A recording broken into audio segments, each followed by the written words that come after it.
Fans making their way into Fenway Park in the Kids Concourse as they prepare, as we prepare, for Game 3 of a 3-game series between the Rangers and the Red Sox. Welcome inside the broadcast booth, everybody. I'm Don Orsillo along with Jerry Remy. Welcome to Red Sox baseball. Well, the Red Sox last night certainly frustrated, and not a lack of base runners, but a lack of timely hitting. Well, you know, Don, I'm going to try to make something good out of something bad. The bad is the Red Sox lost last night, but they did swing the bats fairly well in that ball game, and it all started early in the game with Mookie Betts. Mookie had 5 real good at-bats in the game last night. He got robbed here by Leonys Martin going back toward the left field wall. Daniel Nava follows with a line drive that goes over the head of the right fielder, bounces into the bullpen. That would have been certainly a run for the Red Sox, and Nava maybe ended up on third base. And then you had a line drive here by Xander Bogaerts right at the center fielder, and Hanley Ramirez twice. Look where the second base was playing, right up the middle, hit the ball hard on 2 separate occasions. The Red Sox could just not find the right holes last night. So that makes me believe that there are guys in this team that are swinging the bat well, and it's just a matter of time. If they keep swinging well like this and make a good solid contact, they will score some runs. With all of that said, the Red Sox still have a chance to win this series tonight. It's Game 3 of this series. We're back with more from Fenway. The atmosphere is festive outside.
The new Audi A3 today. Dunkin' Donuts, America runs on Dunkin'. Toyota's website for deals via Toyota.com. DraftKings, the official daily fantasy partner of your Boston Red Sox. Nissan, get to Nissan's ride of your life for exciting performance and bonus cash. Shop ChooseNissan.com. And by Southwest Airlines, book your low fare now at Southwest.com.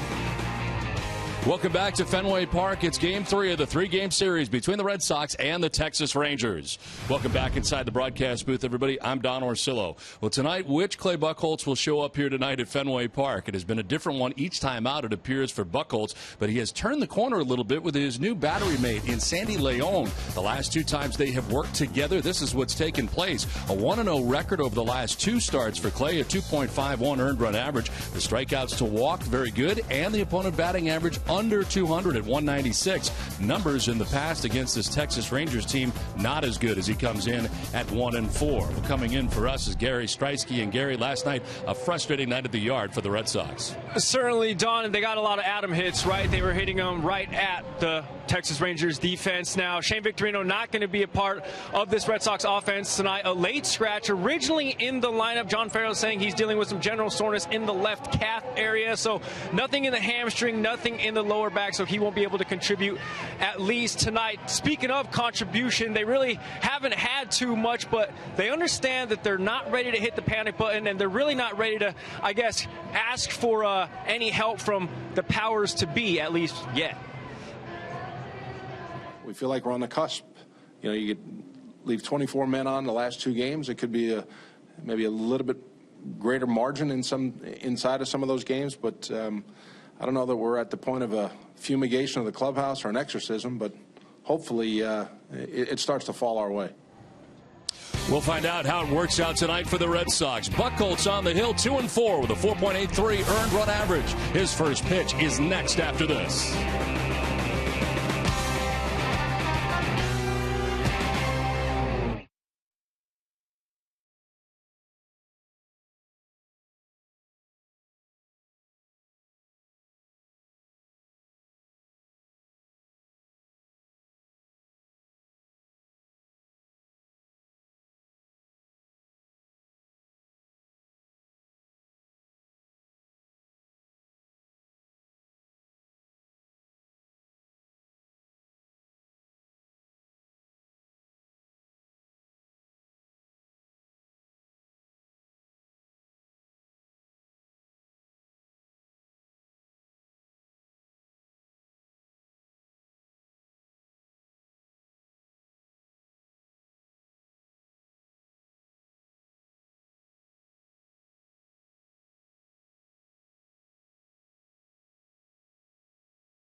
Sullivan Tire and Auto Service. Thank you, New England, for 60 great years. And by your local New England Ford dealers. A beautiful night tonight in Boston. Very comfortable conditions and plenty of blue sky as the Red Sox and Texas Rangers wrap up their three-game series. The fans settling in here for the finale of this three-game series. And the Red Sox hoping to get that offense clicking here tonight and hoping Clay Buchholz can do what he did the last time out. Well, it was an outstanding outing for Buchholz last time out against Seattle. 11 strikeouts in that game. No walks for him. 8 innings. Only 1 run given up. And you're right about the offense, Don. You know, they frustrated last night. A frustrating game for them. They had opportunity after opportunity. Were not able to get that big base hit when they needed it, although they swung the bats pretty well, in my opinion, in that game. Hopefully those turns into hits tonight. You know, Clay Buchholz getting ready for his start. Looked like the Red Sox were about to take the field, but Clay has disappeared down the tunnel now. So Xander Bogaerts waiting for that to take place. As the Red Sox find themselves 2.5 games back in the standings, that's where they were last night. They lost, but so did the Tampa Bay Rays and the New York Yankees in last night's action. So the Red Sox remain right where they're at in this really entire division, still bunched up. Only 4.5 games between the last place team and the first place team in the American League East, and that's sort of been the story here so far of the season. The Red Sox certainly very much in the mix here as they get ready for their 41st game of the year. Clay is ready to go here. He grabs the glove. Everybody ready to go, and the Red Sox take the field tonight at Fenway. As they do, let's check out the Texas Rangers starting lineup. It's brought to you by your New England Chevy dealers. Shin-Soo Choo is in right field leading it off with Delino DeShields in left field. Prince Fielder is the DH with Adrian Beltre at third base. Mitch Moreland at first base with Elvis Andrus at shortstop batting sixth. Leonis Martin is in center field. Adam Rosales at second base, and Carlos Corporon does the catching in bats ninth. On the mound for the Red Sox tonight is Clay Buchholz. The Red Sox starting pitcher is brought to you by your local New England Audi dealers. 9th appearance of the year for Buchholz. 2-4 with a 4.93 earned run average. 54 strikeouts at 13 walks. And opponents hitting at .273 against Buchholz. Did get a no decision in an outstanding effort against the Seattle Mariners. 8 innings, 1 run, striking out 11 along the way. The Red Sox defense is brought to you by Southwest Airlines. They are third in the league in defense with 19 errors in 40 games. Brock Holt will be at third base. Xander Bogaerts the shortstop. Dustin Pedroia at second. And Mike Napoli the first baseman. Left to right, Hanley Ramirez, Mookie Betts, and Daniel Nava. And Sandy Leon doing the catching as usual for Buck Holtz. Well, the umpires tonight, Mark Wegner has the plate with Marty Foster at first base. Mike Muchlinski, the umpire, at second. And Mike Winters, the crew chief, will work third base tonight. Where available, this telecast can be heard in Spanish by selecting the SAP button on your television remote. Enjoy the game. Buenas noches, amigos. Well, the weather conditions tonight, 64 degrees here at the ballpark. Breeze out to left at 10 miles per hour. And the forecast partly cloudy, but right now plenty of blue sky above and lights on here at Fenway Park.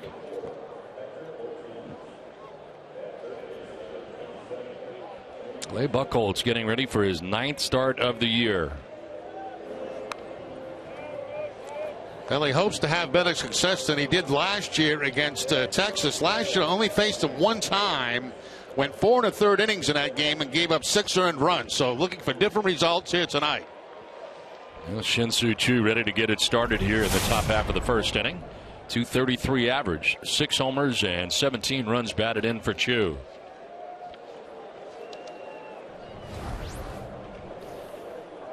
He has struggled at the plate, 4 for his last 22 in the last 5 games, seeing that average drop to 233.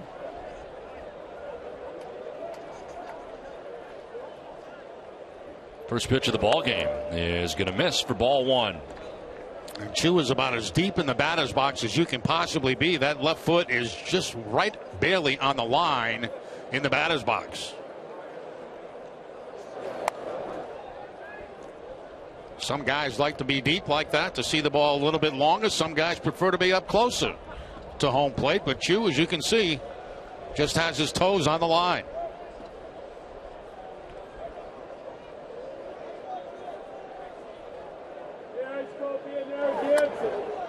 Choo not chasing, and it is now 3-0. Buchholz in that last outing did not walk anybody in 8 innings worth of work. This is line to right, and that's going to get in for a base hit. So Shin-Soo Choo with a base hit to right field. Gets the cut fastball that time from Buchholz, and Choo had only been 1 for 12 previous to this hit against Clay. There you see the spin on the cutter, and Choo delivers in a right field for the base hit to lead off the ball game. Lead runner on here for the Rangers in the first brings up Delino DeShields. Started the first game in center. The last 2 games have been in left field. Overall, a .271 average coming in. Shows bunt, drops it down. Pretty good one. Holt down from third with no play. DeShields with very good speed. And a bunt single for DeShields. The first 2 have reached here for the Rangers in the first inning. Yeah, I don't think he was trying to sacrifice either. That's just an absolutely perfect bunt for DeShields. And the reason I say he's not sacrificing because he waited a long time before he got into that bunting position. And drops a ball dead down that third base line. So a beautiful bunt by DeShields, and very quickly the Texas Rangers have a couple of men on. There is Prince Fielder, who's had a terrific beginning to this season for the Rangers. 348, 5 homers, and 23 runs batted in.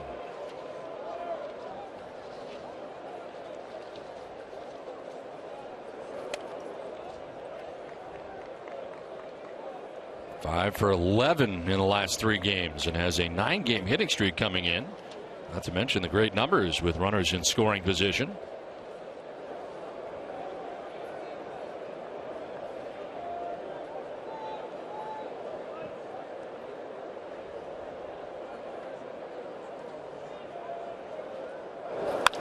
In the air to right field. Nava going back onto the track to make the catch. Tagging both runners, and it is second and third now as Choo goes to third. DeShields to second on the long fly out to right field for Prince Fielder. Prince Fielder just missed that one. It was a cut fastball that he takes to the warning track. Very good base running by DeShields at first base. because he knows this ball's either going to be caught or be a home run. So he goes back to tag up, and he gets himself in a scoring position. So instead of having a first and third situation, he got two men in scoring position now with the one out. And here is Adrian Beltre, Rangers third baseman, checking in, hitting at .264, 5 homers and 15 runs batted in.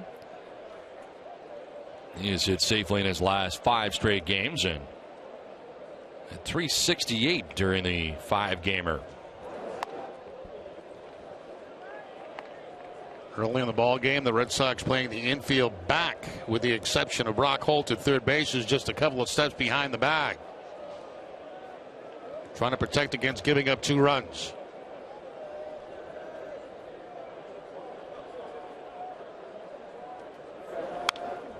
Fouls it back on the fastball, 1-1. Good month so far for Adrian Beltre. 19 games in May, 325.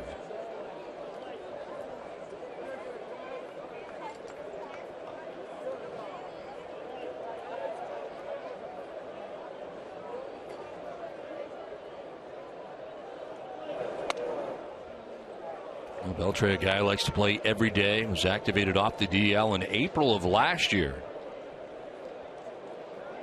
He's played all 180 Rangers games since being activated from the DL, April 25th of last year.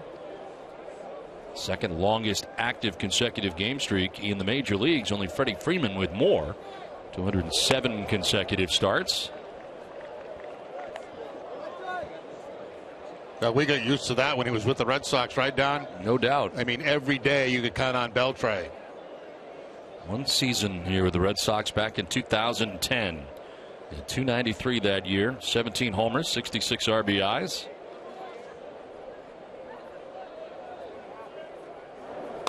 And that is ball 4, missing away. Buchholz wanted that outside corner, doesn't get it.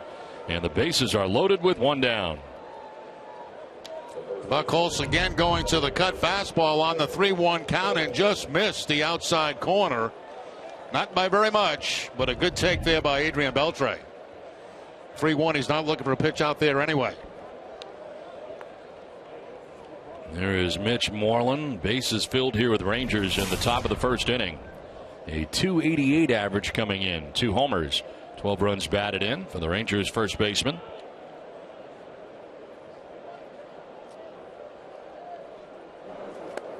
And fooled on that pitch, kind of lunging at that. That's a good pitch selection there by Leone, and Buchholz going to the changeup. First changeup of the game, and a good time for it because Moreland's sitting all over fastball with the bases loaded.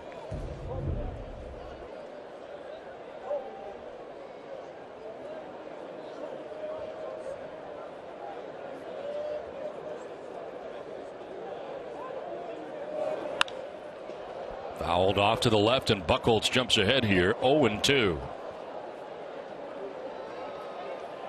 Moreland in his career, 14 for 39 in this spot. Does have a grand slam to his credit. 0 for 1 this year with the bases loaded.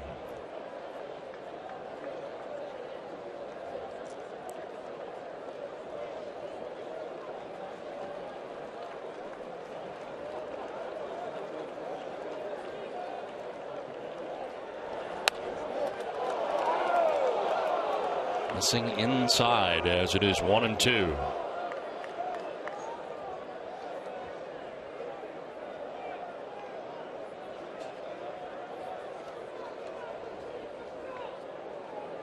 Buchholz so far this season has not won at home. He is 0-3 at Fenway Park.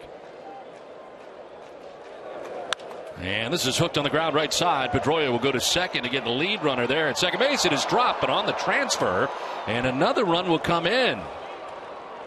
So as the ball is dropped, it'll score 2 runs on the play. Chu had scored. DeShields comes in to score. And the Rangers take a 2-0 lead. Now the Red Sox had no chance for a double play right there, and you could tell the way Pedroia gave this feed to his shortstop. He's just trying to get one. But you see the reach right there. He's got the out. He had control of the baseball, but then on the transfer, it drops the ball. And that allows another run to score. So instead of the 1-run scoring, because of the bobble right there, 2 runs come across. And the Red Sox quickly down 2-0.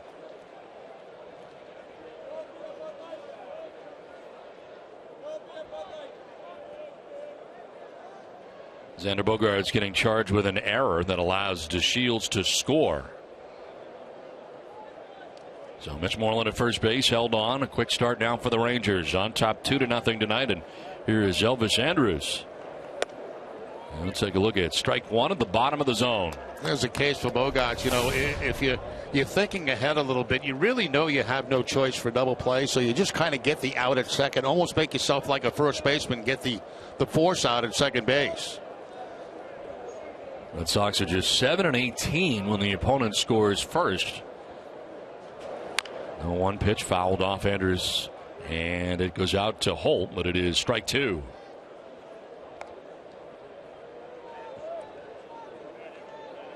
So having to work from behind tonight out of the gate.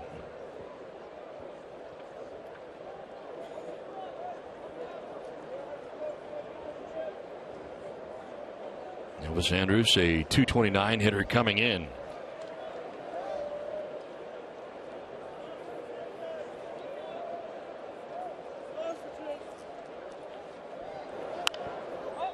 Popped up short right. Backpedaling is Pedroia. And Dustin puts it away to end the inning. But 2 runs for the Rangers. They take a 2-0 lead. Red Sox coming up.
Rangers, you get on to begin it. They score 2 runs in their half of the first inning, and now it's on to the bottom of the first as Mookie Betts leads it off and takes strike one. Tonight's Rangers starting pitcher, presented by your New England Nissan dealers, Wandy Rodriguez, the former Houston Astro. 6th start, 1-2, with a 3.86 earned run average. His last time out against the Cleveland Indians took a loss in 4 2/3, allowed 5 runs. Betts gets tied up and pops it up. Foul ground. Beltre and Corporon, and neither will have a play. Carlos Corporon, the personal catcher of Wandy Rodriguez, generally catches all of his starts. As Mookie Betts' numbers coming into tonight's action.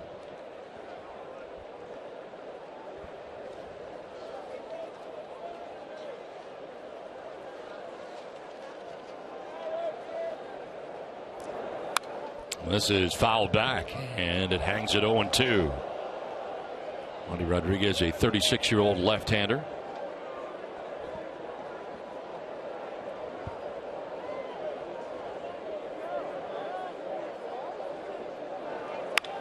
This is on the ground to deep short. Andrus, long throw, one hops it, and it is picked at first base by Moreland.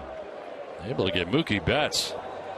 Now Moreland makes a very nice play over at first base because this is not an easy hop to handle from Elvis Andrus. Andrus back on the outfield grass, and it hits that grass and pops up high. So working from the ground up, Mitch Moreland able to make that catch. Very nice play by the first baseman. So one down takes us to Dustin Pedroia. 271, 5 homers, 15 runs batted in.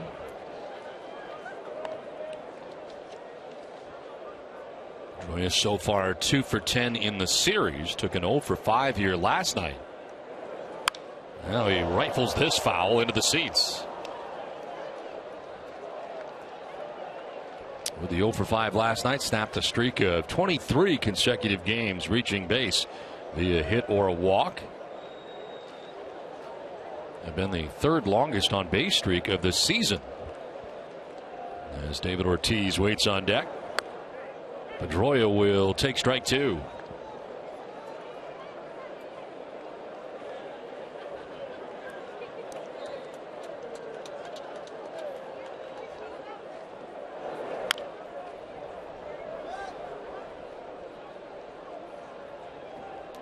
See the base hits for Dustin Pedroia, 50% up the middle, 50%.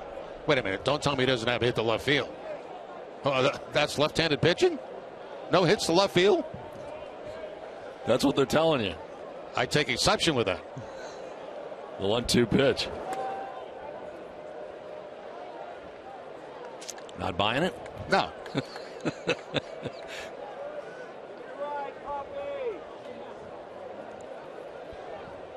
See the way the defense is set up. They think he's going to pull. And he does on the ground to third base. Beltre will gather and throw for the second out of the inning.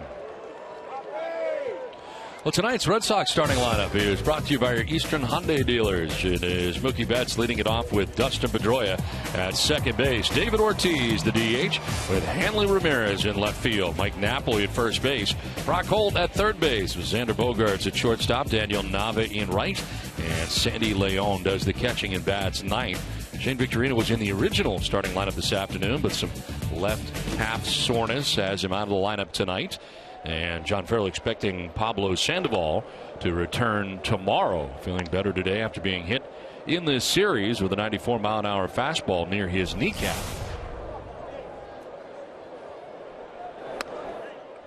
One-0 will miss, and Ortiz is ahead 2-0. Shift on here for the Rangers. David 0 for 2 last night, but walked 3 times, twice intentionally. This is on the first game of the series on Tuesday night.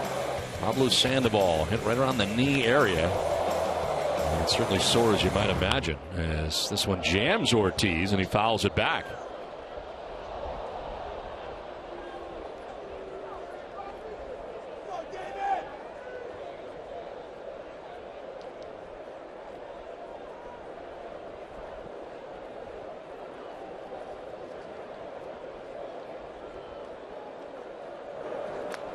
In the dirt for ball 3. That's the pitch he's been going to for his out pitch right off the bat. Rodriguez with curveballs to both Mookie Betts. Dustin Pedroia tried the curveball there to David Ortiz.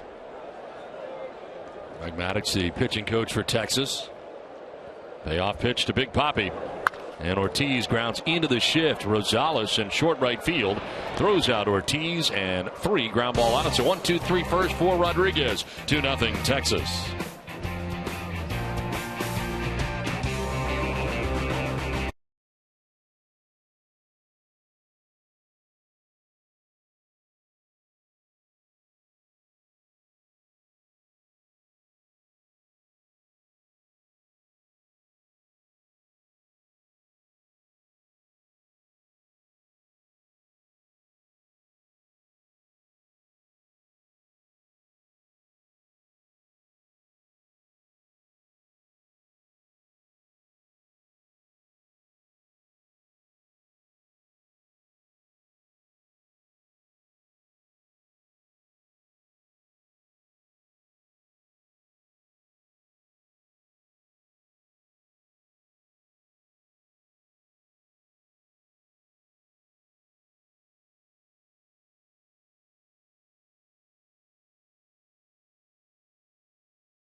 Buchholz dealing with the bottom third of the Rangers order. Leonis Martin, Adam Rosales, and Carlos Corporon face Buchholz. Martin at 206, 2 homers, 9 runs batted in. A flashy center fielder and a couple of very good defensive plays here last night. Aware of his bunting ability, Brock Holt in on the grass at third base. Back-to-back curveballs from Buchholz to start off Martin. Quickly gets ahead, no balls and 2 strikes, and now Brock Holt can drop back a little bit at third base with the 2 strikes. It's like a changeup. And Martin strikes out. First strikeout of the night for Clay Buchholz. Now 3 pitches to not see 1 fastball, 2 curveballs, and now this changeup to put him away. Nice play by Leon, too, at the other end. Picking that ball before it hits the dirt, and then, just in case, puts a tag on.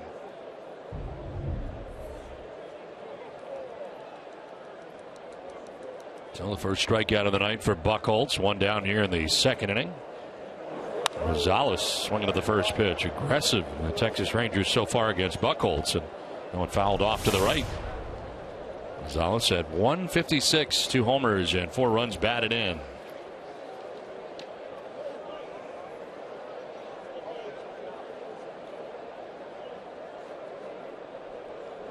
14th total start this year for him as he fouls this down the right field line into the seats.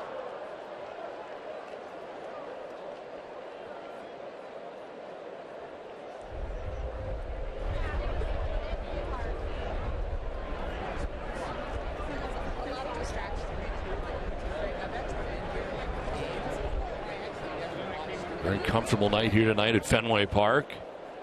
Rosales down to the count 0-2. And a liner to left field. Hanley Ramirez on the run makes the catch. Nice running grab by Hanley Ramirez. 2 down. Well, it's time to vote for your Red Sox All-Stars. Support your favorite Red Sox stars by going to redsox.com today to vote. A nice play by Hanley Ramirez. It looked like that ball was going to find a gap, but Ramirez, who was kind of shading Rosales in that direction, is able to take about 7 steps in, maybe 8 steps, and make the catch. No 2 down here in the second inning for Carlos Corporon. And a swing and a miss, tying him up, down and in. 200 hitter with a home run, 4 runs batted in.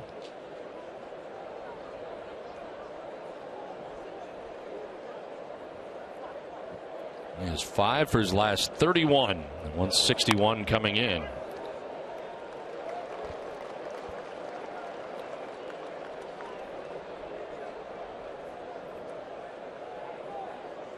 Opening day roster for the 3rd straight year for Corporon.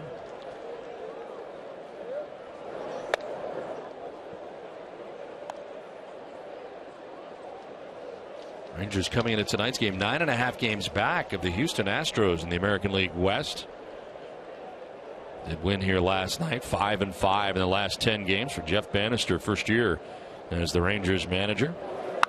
On the ground right side, Pedroia into a slide, knocks it down and throws out Corporon. A 1-2-3 second for Clay Buchholz, a 2-0 Texas lead.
tonight. They had 14th in the league, 33 errors on the season. Beltre, Andrus, Rosales, and Moreland in the infield. The Shields, Martin, and Chu in the outfield. Corporon doing the catching for Rodriguez. Tonight's Rangers defense brought to you by DraftKings. Well, the Rangers on top 2-0 as we head here to the bottom of this second inning. Hanley Ramirez, Mike Napoli, Brock Holt to bat in the second. Andy Rodriguez with a 1-2-3 first inning, 3 ground ball outs. Hitting Betts, Pedroia, and Ortiz in succession. Ramirez fouls it off to the right out of play. Good numbers for Hanley against Rodriguez, 417 with a home run. As we look at his numbers for this season, stuck on 10 for a while.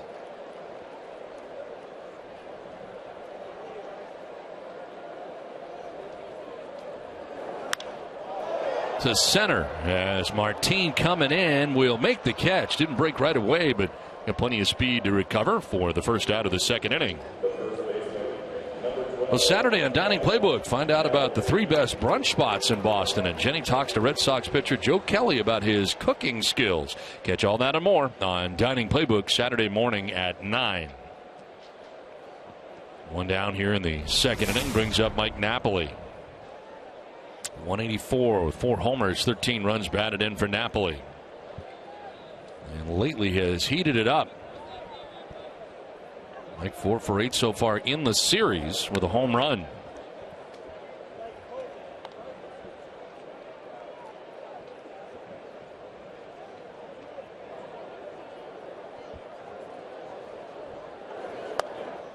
It's interesting. Only 2 Red Sox batters in the lineup tonight have faced Rodriguez in the past, and that's Hanley Ramirez and Mike Napoli. All the others have not seen him yet.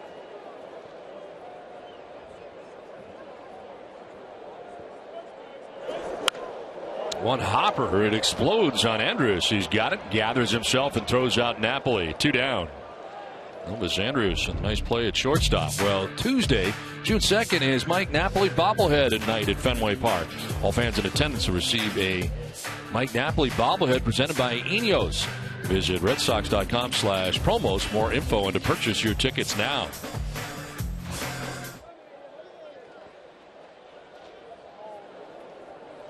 So 2 down in the second. Brock Holt hitting at .291 with a home run, 9 runs batted in.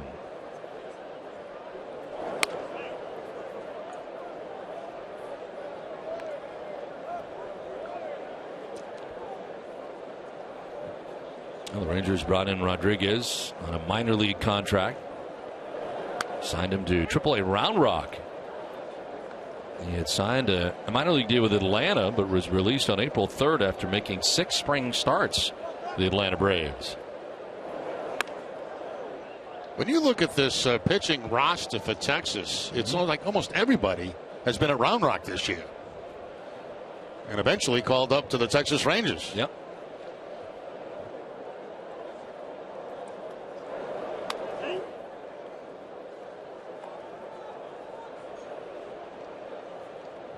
Brock Holt in the lineup tonight. Pablo Sandoval, as I mentioned, out of the lineup tonight.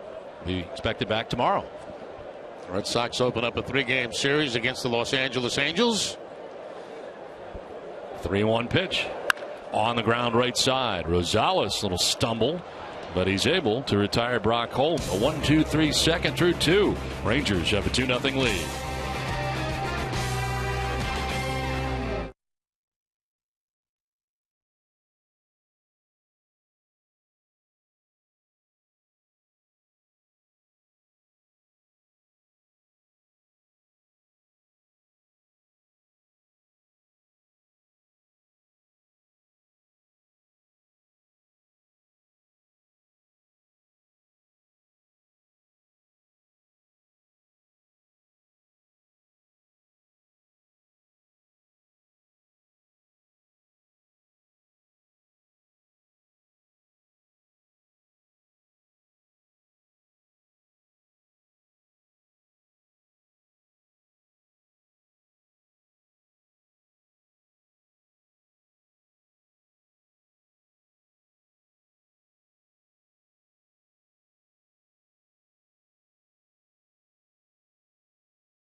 All-night protection from frequent heartburn.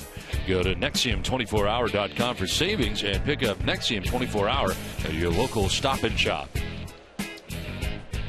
On to the top of the third inning with Texas on top 2-0. And it's the top of the Rangers order. Shin-Soo Choo lead it off. A single to right field. Got it started in the first inning. He would come around to score the Rangers' first run. They gathered a pair off Buchholz in the first. One earned, one unearned.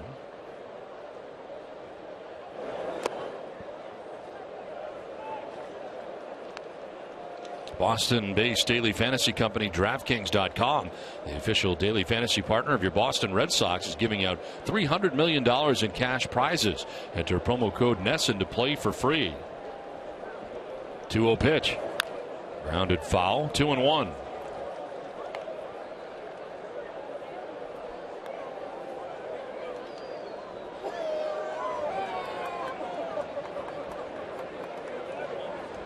Center fielder Mookie Betts over towards right center. Good size gap out there for Choo as they play for him to pull.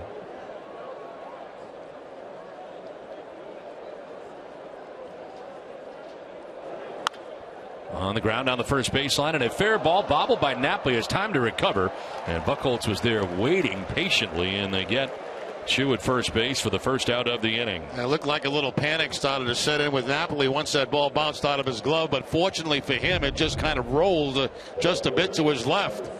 There he plays the hop and right off the glove and into his chest. And of course, Buchholz doing his job by covering first base, and they're still able to get the out.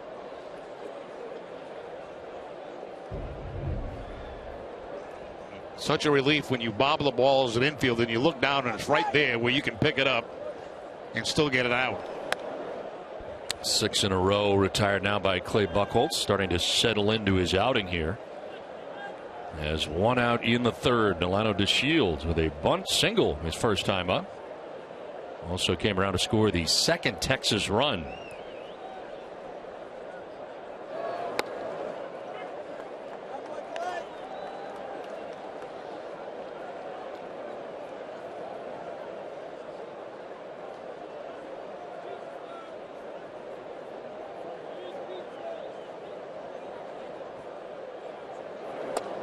He actually made 2 good base running plays last time up. He tagged up and went first to second on a long fly ball by Prince Fielder to get himself in a scoring position.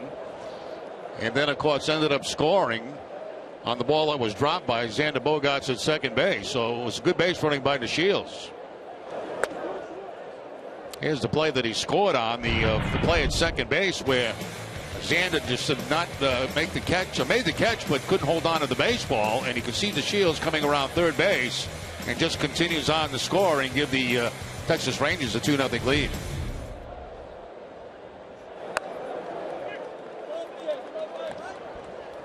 Full count now to DeShields.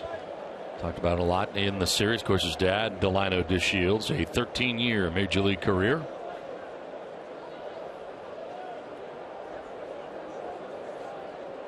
Payoff pitch. And that's in the dirt. Ball 4. That's the second walk given up by Clay Buchholz. Well, tonight's suits are designed by Joseph Abboud, custom made in the USA from fine Italian fabrics, now available at Men's Warehouse.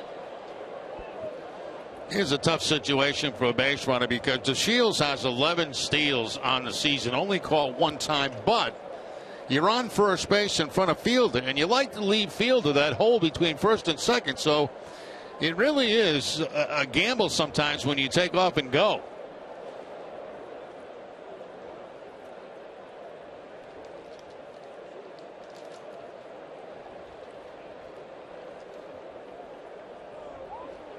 Throw over and diving back. Nice pick there by Napoli at first base.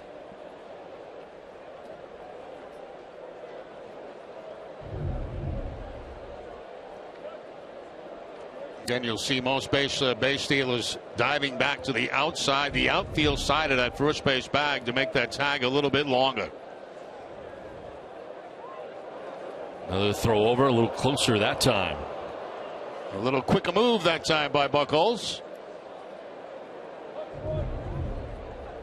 The quick feed here for Buchholz on that spin to first base. Actually, you can't spin the first base. You're supposed to step and throw, but a lot of guys get away with a little spin. I would say that was a spin. Another spin. How to call a ball. 40th pitch for Buchholz, going to miss. Dealing here with Prince Fielder, hit one to the warning track in the first inning, flying out to Daniel Nava. He was retired, but it was hit so deeply that two base runners could tag up and advance. Chu and Shields in the first inning. That set up a couple runs. Another check and diving back.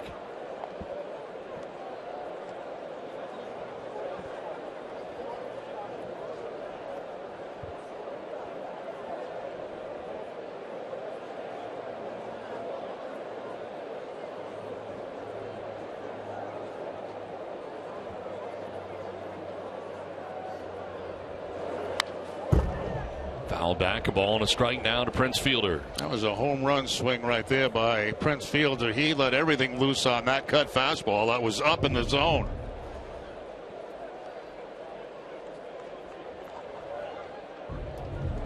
Fielder now 30 years of age. Windermere, Florida, his hometown.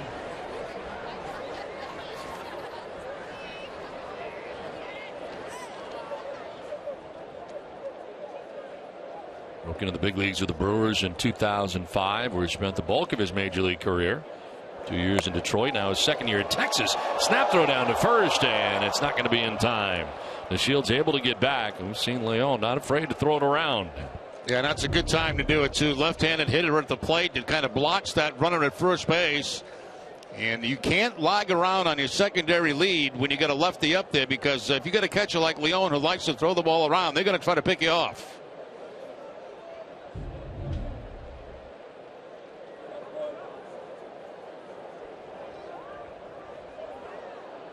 Buchholz again going over to first base. Clay will do that a lot. How would you rate Clay coming to the plate as far as getting a jump on him? Can you? Yeah, I think he's pretty good to get a jump on. That's one of the reasons you see him throwing to first base a lot. Framed in a close pitch. Buchholz certainly wanted it. Yeah, he had part of the corner on that, and that's why he wanted it. Made the fastball he wanted to in. They wanted to go inside with it. They did. Looks like he got the corner, but no call.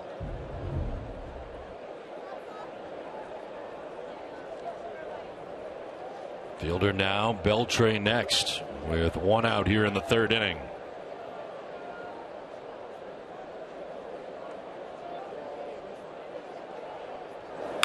Fielder fouls it off down the left field line, out of play. Prince Fielder with a 50 home run season back in 2007 for the Milwaukee Brewers, and 119 RBIs that year. It's not the most he's ever had in a season. The most was 141 RBIs in a 46 home run year in 2009 with the Milwaukee Brewers.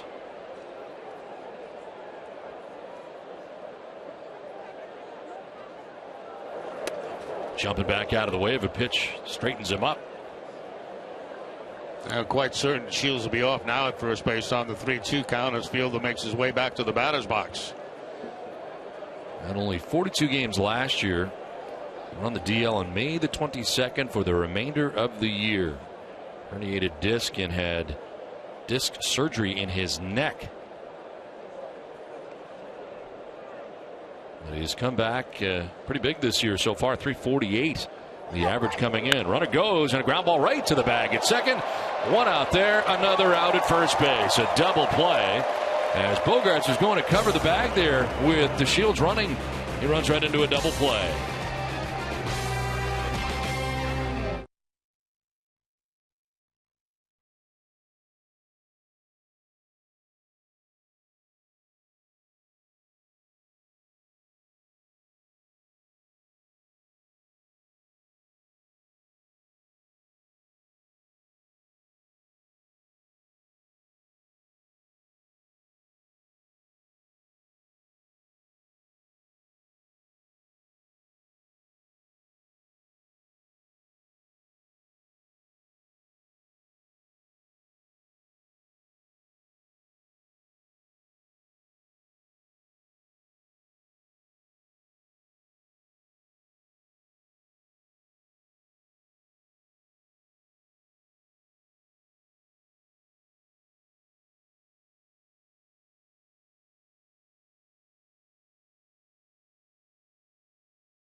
Bottom of the third inning back at Fenway Park as Wandy Rodriguez has retired the first 6 Red Sox that he has faced, 5 on ground ball outs.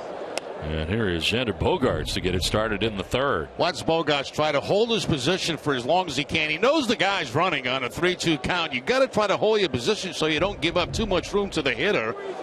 But the ground ball took him right to the bag, and he's able to make the double play with no problem.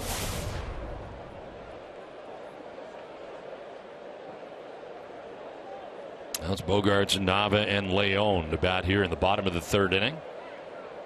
Time called as Bogaerts had something in his eye.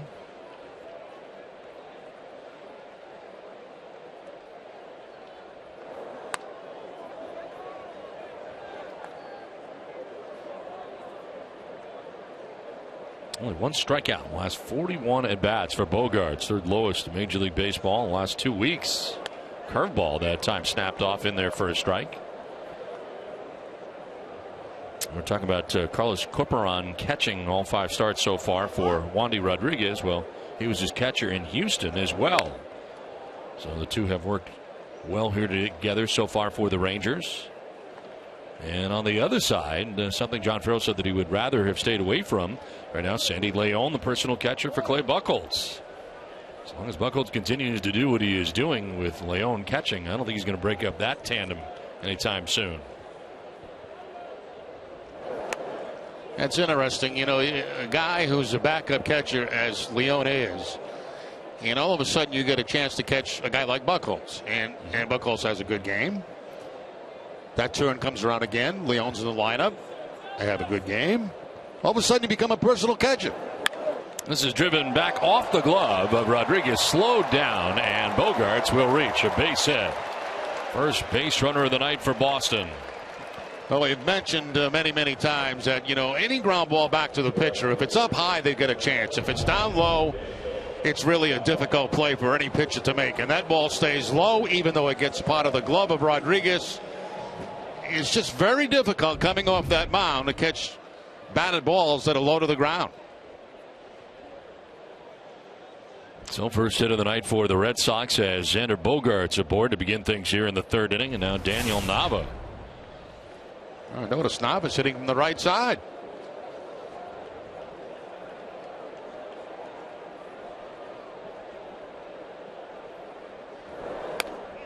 I think this is a surprise to a lot of people because even in the pregame press conference, John Farrell was asked about Nava hitting lefty against lefty. He said he had no problem with it because he did it well in spring training, but Nava switches around to hit right-handed.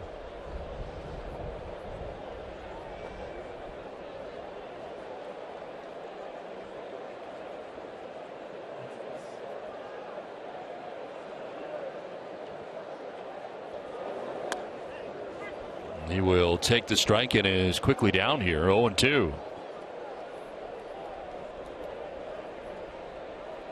'17th start of the year now for Nava. Sending coach Chili Davis looking on from the Red Sox dugout.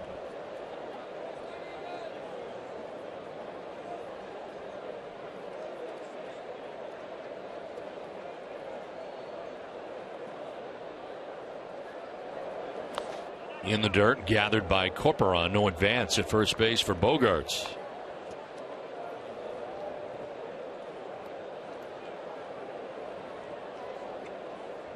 Sandy Leon, the Red Sox catcher, number 9 man waiting on deck.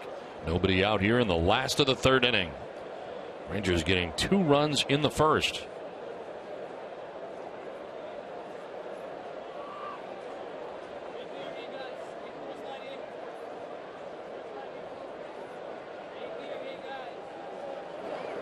And a swing and a miss, and Nava with a tough at bat there from the right side. First strikeout for Wandy Rodriguez as we check in with Gary Streisky. Guys, I thought it was interesting that Sandy Leon has pretty much just caught Clay Buchholz, so I pretty much asked him about that. Have you been designated his personal catcher, just like you guys were saying? He hasn't. It's just the way it's fallen, but you can't mess with something that's not broke, right? You don't fix it. The one thing, though, that Sandy was telling me that He thinks things are going well because over the course of the last couple games, Clay has been waving him off less, so they seem to be on the same page. He stressed to me, though, that what he's learned from Clay, the most important thing, and really it's a general rule for catchers and pitchers really early on in the game, is to mix things up, because sometimes Clay will rely too much on his changeup or too much on his fastball, so he makes sure he incorporates that curveball, incorporates that cutter, and I think we saw that in the second inning. He had his most efficient inning thus far, just 10 pitches, guys. Well, now we'll see Sandy Leon bat here with 1 out and 1 on. Don Orsillo, Jerry Remy, Gary Streisky from Fenway Park. It is game 3 of a 3-game series between the Red Sox and the Rangers. Series up for grabs here. Both teams with a win in the first 2 games of the series. You know, Doc, just to add to what Gary was saying about mixing up your pitches, well, you know, that's in a perfect world. A lot of times pitchers go out there and they don't have 4 pitches working for them or 3 pitches working, and that's where the catcher and pitcher really have to come together and decide what is working tonight and how can we get away in this ball game when you only got 2 pitches working.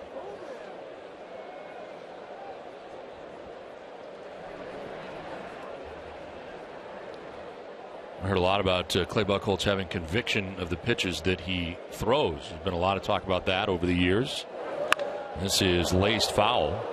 And you wonder if he has sort of reached the point of his career where he is depending more on himself to call the game rather than the catcher. I think so. And you know, I think every pitch is like that. I mean, you know, you see pitchers shaking off catches all the time. I mean, they know what they feel. And that could change from start to start. I mean, there's some games you go out there, you just don't have a certain pitch, and you've got to go to others. 2-1 is in there for a strike right at the bottom of the zone.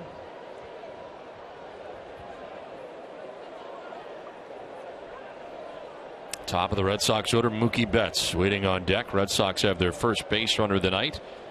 Leadoff single by Xander Bogaerts at first base with 1 down. And Leon not chasing that, up and away. Yeah, one thing, if you're a Red Sox hitter, you know that the pitch that Rodriguez wants to go to when he wants an out is the curveball. He's done it so far in every inning of this ball game.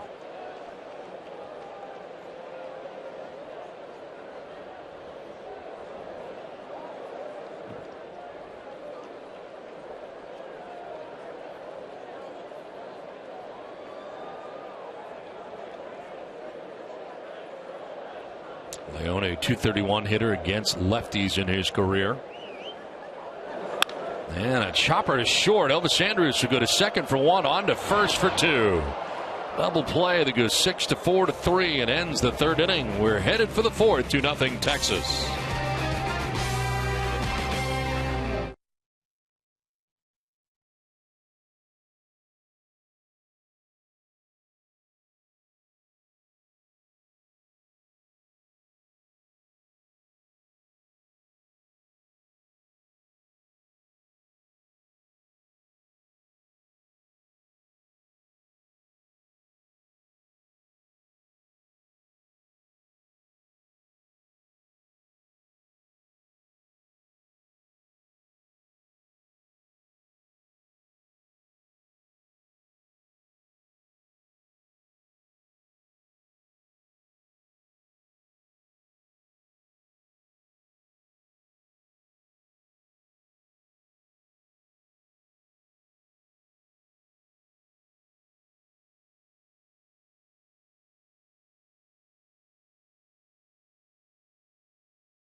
Business bankers are here for you days, nights, and doubleheaders.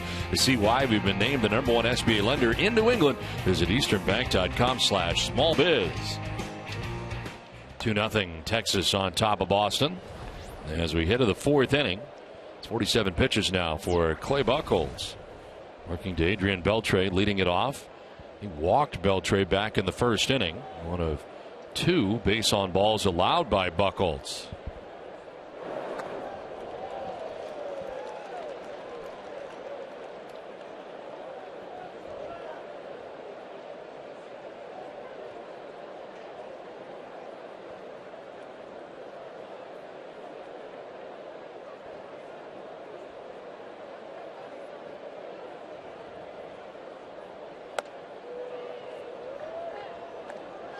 Red Sox have been trying that with Beltre in this series when they get ahead of him, trying to go up in the zone with the fastball.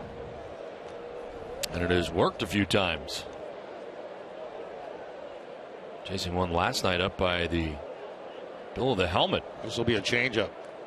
And in the dirt for ball 2, 2-2. I'm talking earlier about his 1 year of the Red Sox and what a year it was. Hit .321 in 2010, and his only year with the Red Sox, 28 home runs, 102 runs batted in. Back-to-back changeups. And a foul off to the right, out of play. But check out the new family 4-packs for Red Sox games June 1st through June 3rd. As part of this special offer, you get 4 tickets, 4 hot dogs, and 4 sodas for just $75. Visit redsox.com/family 4-packs to buy your tickets today. 2-2 pitch. Look out. In on the hands and some dancing feet there by Beltre. Beltre has been a member of the Rangers now since 2011. Last year, finished the year hitting at .324 in 148 games for Texas at 569 at bats. Grounder back to Buchholz. Nicely picks it and flips underhanded for the out. Nice play by Clay Buchholz. We were just talking about that, Don, how, the balls that are low to the ground are very difficult to feel. At least you got a chance on something high. This ball hit hard, though, back to Buchholz, and he fortunately gets that glove up there in time. Kind of in a protective mode right there. That ball might have hit him in the head.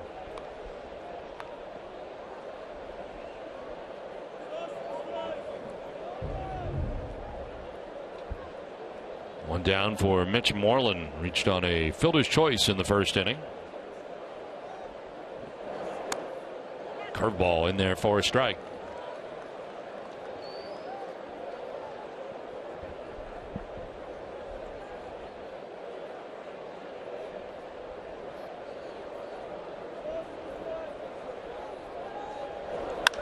Fly ball out to left field and deep. Hanley Ramirez going back, looking up, and that is gone into the monster seats.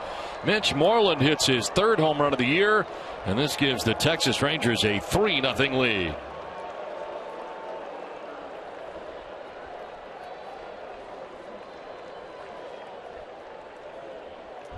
Well, Moreland going to the opposite field. There's a cut fastball that really didn't cut very much. It stayed straight. And Moreland going to the opposite field for the home run. You could see the spin on a super slow camera there. There was supposed to be a cutter, but it just didn't cut. 5th home run allowed by Clay Buchholz on the year. Elvis Andrus now the batter.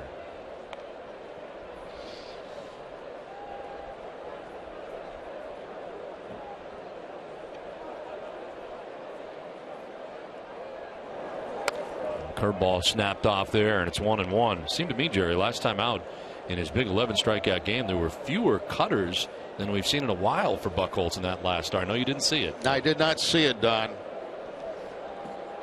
I was getting blood taken. 1-1 will go to the backstop.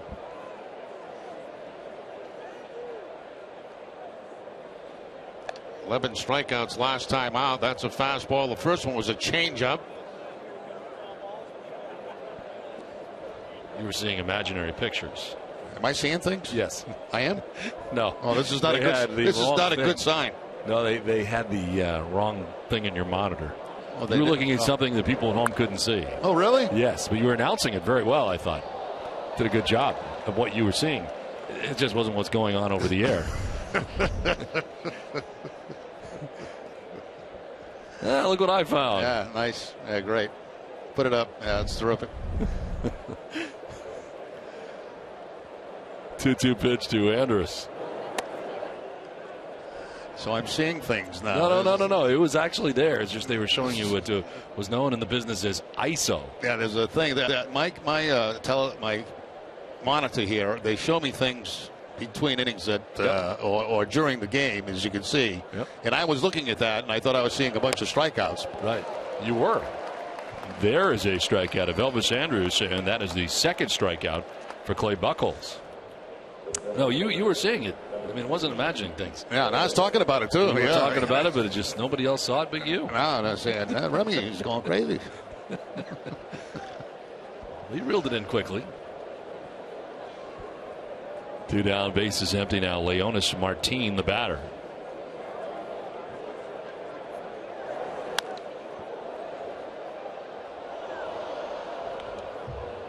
Three runs on 3 hits now for the Rangers. No errors. No runs, a hit, and an error for the Red Sox. Not been able to do anything so far with Wandy Rodriguez. Only 1 hit. Mitch Moreland with an opposite field home run in this inning. His 3rd home run of the year. And a swing and a miss for Martin.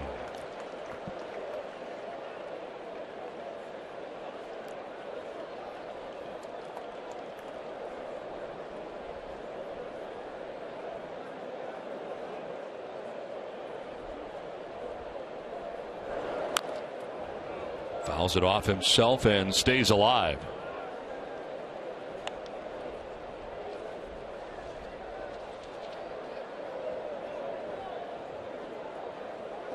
Over the last 7 games, Red Sox pitchers have held opponents to 2 runs or less 5 times, leading the majors with a 2.04 earned run average. Well, tonight, Rangers have 3 runs here, and they're batting with 2 outs in the 4th inning.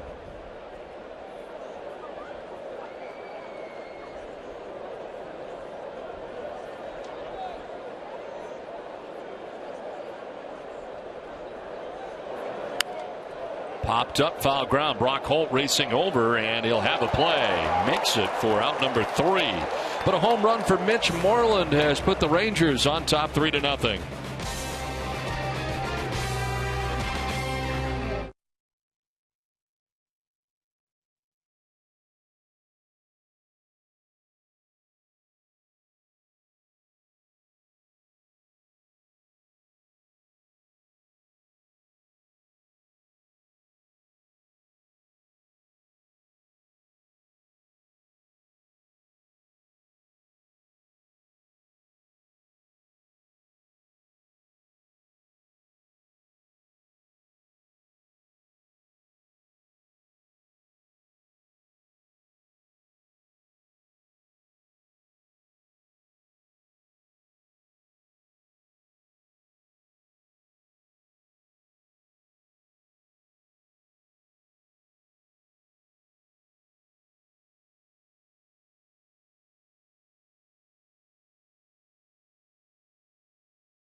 sharing business tips, stories of inspiration, and other ways to make every day a big day for your small business. Celebrate with us at easternbank.com/smallbiz.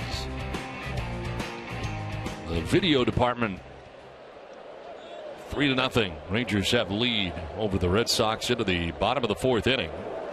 And Mookie Betts ground out to shortstop in the 1st inning. Andy Rodriguez, so far so good.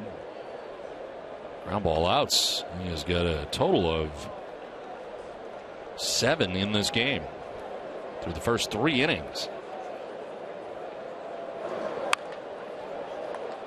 Leaping at third, off balance throw, Adrian Beltre, but he pulls him off the bag. Mitch Moreland could not keep the foot on the bag, and that's going to be a base hit for Mookie Betts. Now there's where speed intimidates, and I'm talking about the speed of Mookie Betts, because Adrian Beltre, with most hitters, would plant himself here. Instead, he fires as he's going toward the dugout because he knows Betts has great speed. Now, if you got a guy that doesn't run as well, he could have planted, throw, and probably get the out at first base. Instead, he rushes it, and the throw goes wild. Second hit of the night for Boston. Both have been of the infield variety. And here is Dustin Pedroia. Cross up that time by Rodriguez. Corcoran will go out to talk to him about it. Very unusual to see a cross up with nobody at second base.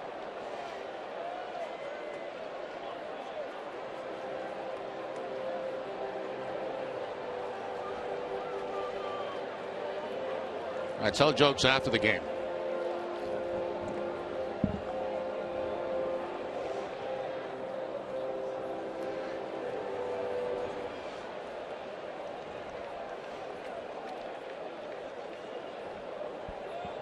Now Pedroia grounding out to Adrian Beltre in the 1st inning.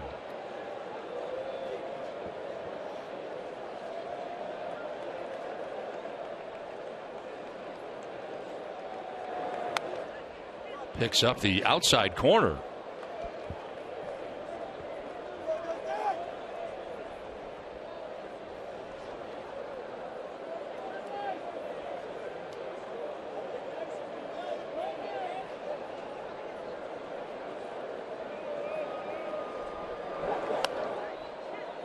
Same spot, same result, another strike. Everything away from Pedroia so far. All 3 pitches on the outside part of the plate, or close to it. Andy Rodriguez just reaching 50 pitches in this outing. Nobody out here in the bottom of the 4th inning.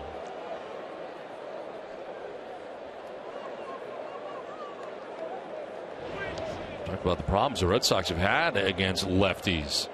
And the Red Sox see 3 lefty starters over the next 4 games, and that includes Wandy Rodriguez tonight. More lefties over the weekend. C.J. Wilson, Hector Santiago coming in here with the Los Angeles Angels.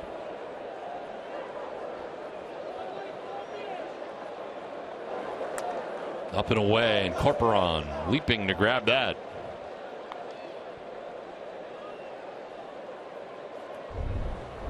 Nice play by Corcoran as this fastball just gets away. They wanted it up and in. Instead, it's up and away, and Corcoran makes a nice play, keeping Betts at first base. Mookie's got a big lead over there, doesn't he? It's huge.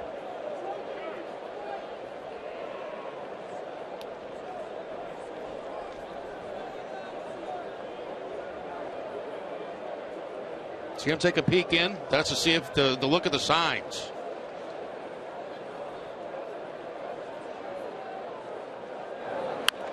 Line to left field. That's going to get in. Delino to Shields over to cut it off as Mookie Betts heads for third. He'll be stopped there. It's a double for Pedroia, and it's second and third with nobody out in the Boston 4th inning. All right, now I'm going to take issue with the spray chart because that is not the first hit that Pedroia has had to left field against a left-hander. Now, if you remember on opening day, he hit 2 home runs against Cole Hamels to left field. Yes. So take that spray chart and adjust it. I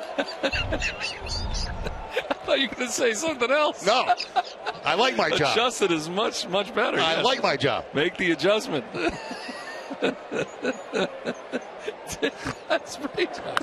is on the ground. Right side shift is on. Rosales will go to first. In from third is Mookie Betts, and the Red Sox are on the board.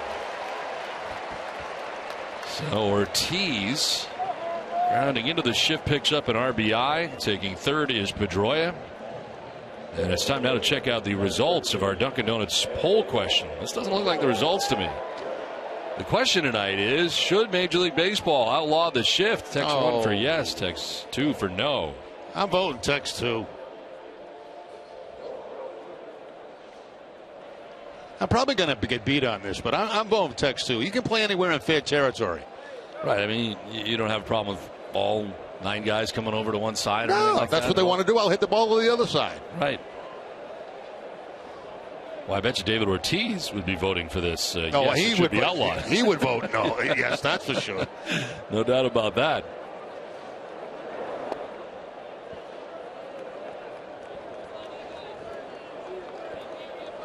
Hanley Ramirez flied out to center field in the second inning.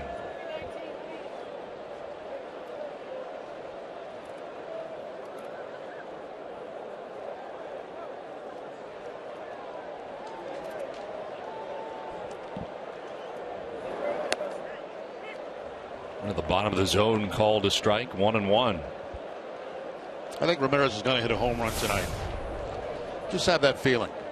That's a nice key matchup brought to you by Honda. Start something special with a great deal on a Honda. Here against Wandy Rodriguez.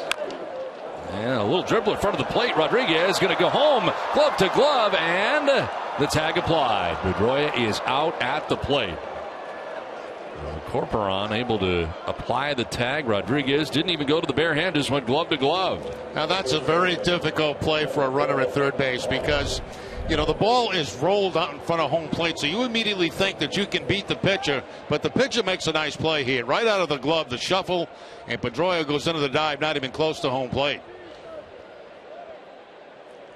You know, the third base coach will tell you in that situation, you go on anything except the ball back to the pitcher. But when you see it dribbled like that in front of the home plate, most of the time, 90% the base runner will go. 2 down, Hanley Ramirez at first base on the fielder's choice. Like Napoli's second AB of the night, grounded out to shortstop in the second inning.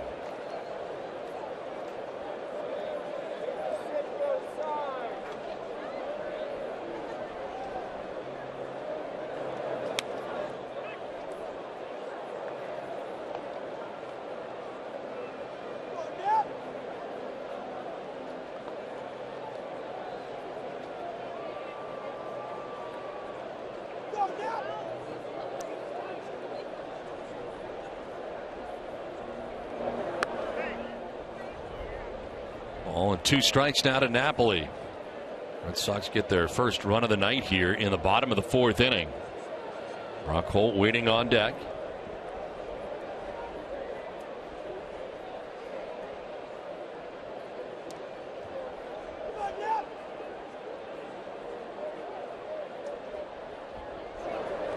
And a swing and a miss. Napoli strikes out, and again it's a curveball for Wandy Rodriguez. Red Sox get a run, trail 3-1.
Sox invited fans here at the ballpark to text in for a chance to visit us up here in the booth.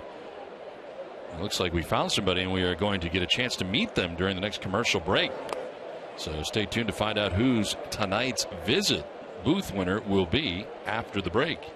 That's two very large heads. I got you on another monitor again. What's going on tonight? The 0-1 pitch is a swing and a miss.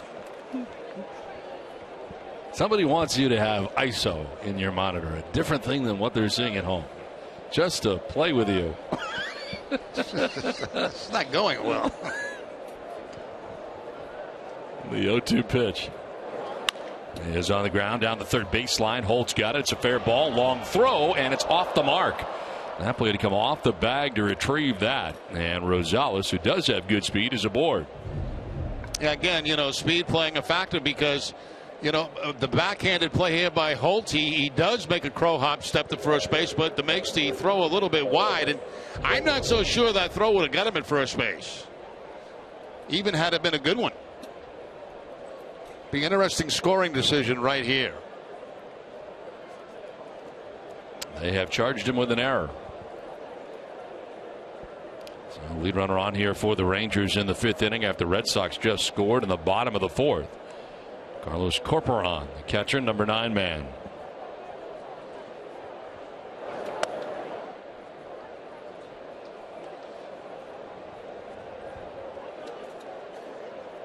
The center fielder Mookie Betts over towards right center for Corporon to pull.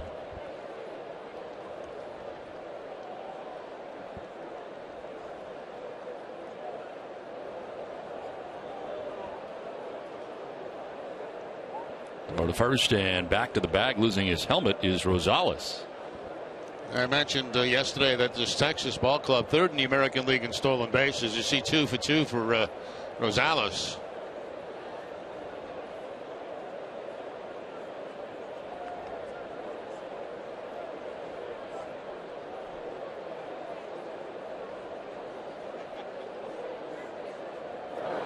LeBron bunting after it and fouling it at the plate. I don't know if he was bunting for a base hit or sacrificing. The sacrifice, to me, wouldn't make much sense when the count was 1-0. Might have been dropping that down on his own, trying to drop it down that third baseline because he's got Holt pulled over quite a bit.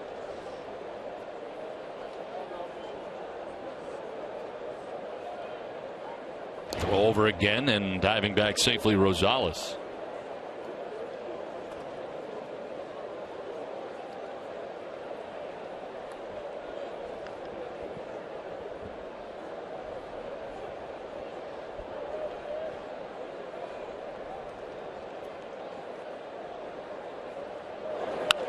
In the air to shallow left. Out goes Bogarts. In comes Hanley Ramirez, and it'll be Ramirez. One out of the inning as we check in with Gary. Guys, before Mike Napoli was the father of the facial follicle, there was this guy, El Tiante, Louis Tiant, being immortalized tonight in bobblehead fashion as the Red Sox honor that 1975 team. He, the central focus of our Coors Cold Hard Facts. 122 wins in his career, 3-time All-Star, 4-time 20-game winner, 229 career wins with an ERA just north of 3. If you're missing this on the full page, it's fine because every person that got a bobblehead here tonight, all of those facts on the actual box. The mustache is doing work tonight, fellas. This looks great. I really think the only thing that can make this bobblehead even better is if they added a desk. I think you guys probably would agree, right? I would agree. The bobble desk. Hey, can we please go back to that graphic one more time? Is that possible? I want to show you something that's absolutely incredible on that graphic.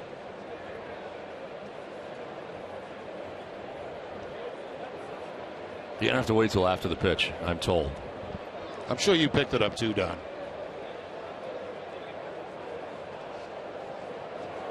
Runner goes. The pitch is going to miss. Now he stops. Rosales did not get the jump he liked, so he stopped.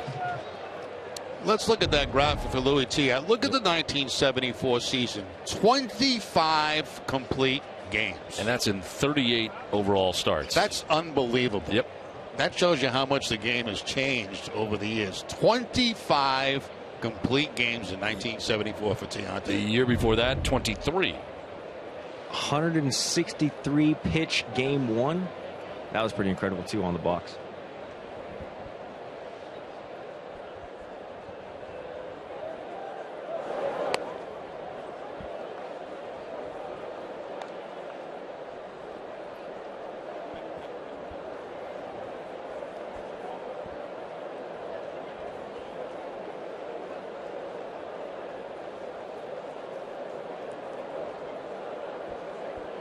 Gonzalez gaining his lead again at first base, held on by Napoli. Another check, and back to the bag again is Rosales.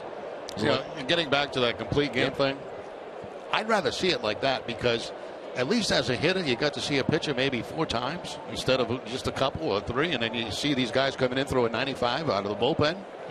I'd rather face a guy that's getting a little bit tired. But in those days, I mean, those guys just went 9 innings. That was it. They didn't want to come out of the game. Louis Tiant total 187 complete games. That's incredible. A lot of complete games. What was it like playing behind Louis? It was fun, because I don't know what he carried on himself, or whether it was his keys or change or whatever he had. His uniform? Yeah, because when he did that spin move, you could hear some jiggling going on, And I always wondered what he carried on him. In the air, foul down the left field line, out of play. And Louis with all that head action and turning his back to the hitter and pulling a lot of guys on his breaking ball. Dave Concepcion right there grounding out to third base. That was his complete game 1 of the World Series in 1975. Cecil Cooper, the first baseman.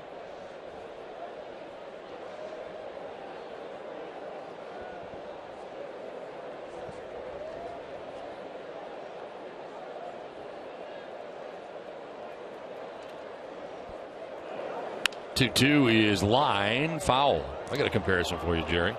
Last year in Major League Baseball, the leader in complete games, Clayton Kershaw. You know how many he had? I'm going to take a guess, just a wild guess, because I have no idea, and I'm going to say 9. 6. 6 led the majors last year. Just goes to show how much the game has changed, and I'm not saying it's worse or it's better. It's just the way it is. I mean. See, you couldn't pull those guys out of a game. It was their game. They wanted to finish it. Now you have so many specialty guys out of the bullpen. Yeah, which I would find very difficult. 2-2 missing inside.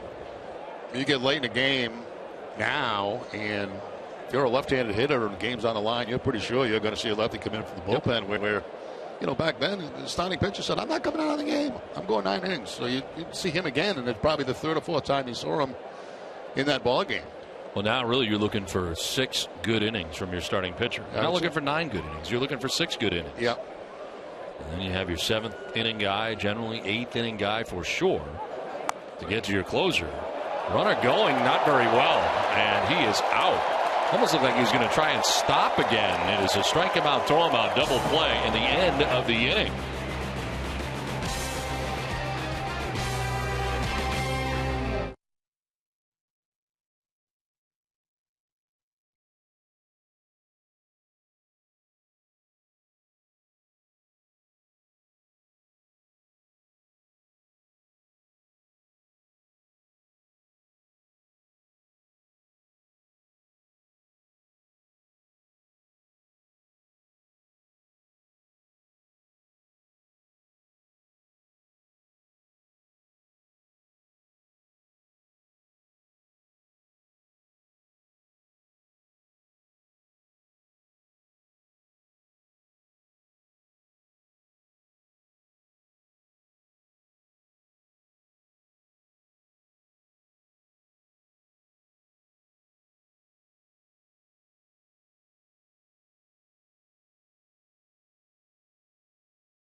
Steve Lyons will break down Clay Buchholz to start. You'll also hear from Buchholz and other Sox players. Whatever, whenever, wherever. Who but W.B. Mason? That's on here to the bottom of the 5th inning. And leading it off for the Red Sox, Brock Holt. We'll see Xander Bogaerts, Daniel Nava to follow. And a pitch in there for strike 1. Brock Holt grounded out to Adam Rosales at second base in the 2nd inning.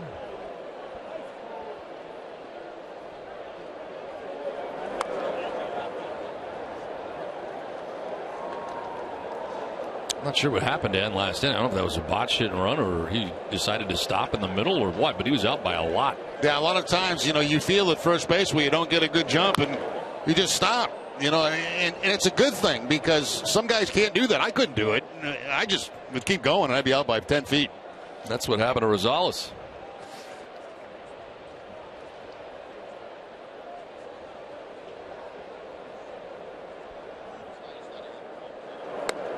Two pitches, strike 3. Holt does not like it as he takes with him the 3rd strikeout for Wandy Rodriguez of the night.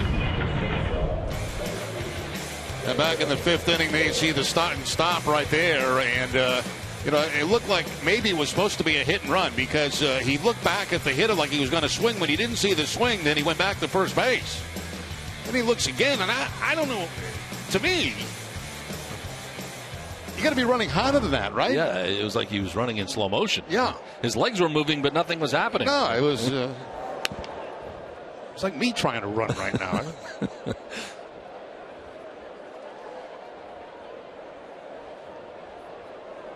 Now 1-0 to Xander Bogaerts. In there for a strike. Xander with the infield hit in the 3rd inning. Red Sox have 3 hits in the game. That equals the total of the Texas Rangers. They are trailing by 2 runs.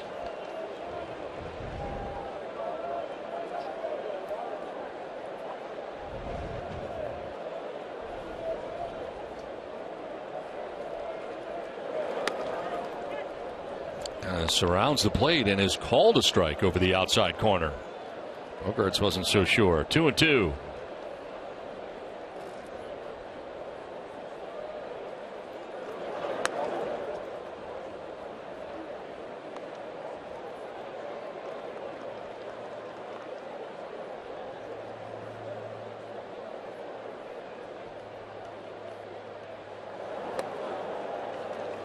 Ball 4 and down to first base goes Xander Bogaerts. A 1-out walk and the first walk given up tonight by Wandy Rodriguez.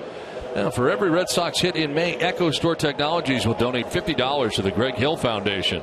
Echo Store and the Greg Hill Foundation responding immediately to improve the lives of local families touched by tragedy. To learn more, visit echostore.com. Echo Store Technologies, your data center solutions provider.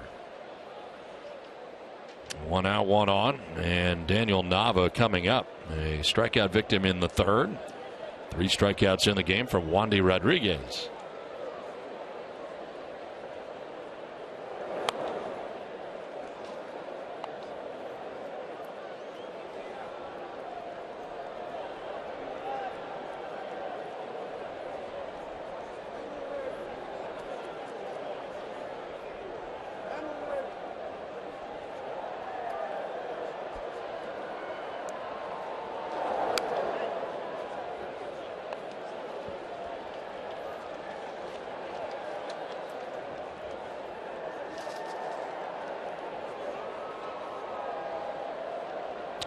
Base runner here for the Red Sox in the 5th inning.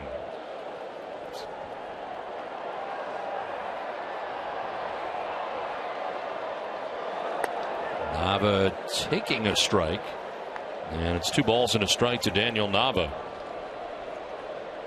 Again, batting from the right side here. 2-1. You're looking for a hit and run count. That's the sign you're looking for. So you never should miss it, but I doubt they hit and run here with 2 runs down. Yeah, like I said. Hit and run, and it'll hit the runner. I think. It looked like it changed direction. Apparently not. Gets into right field. I thought that hit the runner in Bogaerts. I thought it did too. And the pitcher is arguing that right now. The umpire didn't make the call, Machlinski. And Rosales heading over to say something. It did change direction. I don't know if it hit something. I thought it hit the runner. I agree with you, Don. I thought it did too.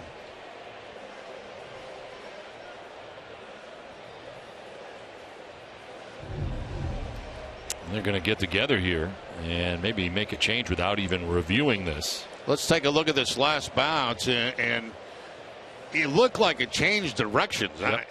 To me, on the initial take, the cleat, I think. Yeah, I think it did get a piece of Xander Bogaerts, and that would mean that he would be out. Yeah, it did.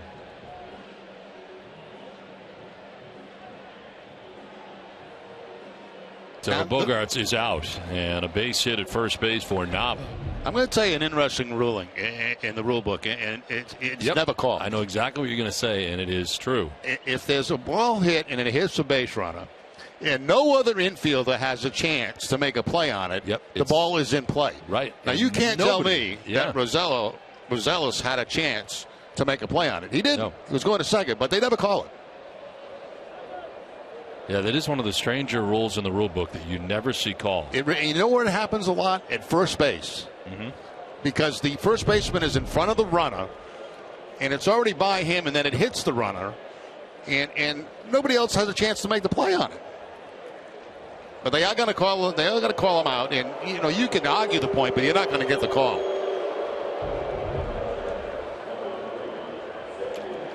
So 2 down, runner at first base. Bogaerts didn't even appear really to know that it did make contact with him. He's still very surprised, but apparently got him on the foot, the cleat, unbeknownst to Bogaerts, and the put out goes to Rosales. Now, the reason I said I did not expect a hit and run in that situation, and I was wrong, because usually when you're 2 runs down, you don't see it. But of course, when the Red Sox are struggling like they are to score runs, you see anything to try to create some offense. But most of the time, when you're a couple of runs, 3 runs, 4 runs down, you don't see that play. And it would have been successful had it not hit Bogaerts. Hey, you'd be looking at a 1st and 3rd scenario with 1 out. Instead, a runner at first, 2 down. And a foul pop up off to the right out of play. A broken bat for Sandy Leon.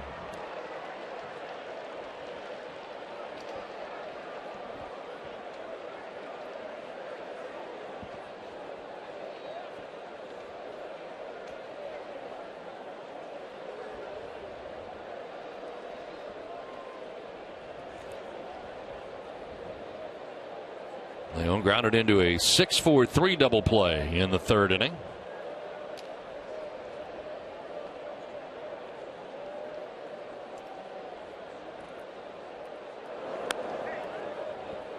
Outside for ball 2. A lot of curveballs tonight from Wandy Rodriguez.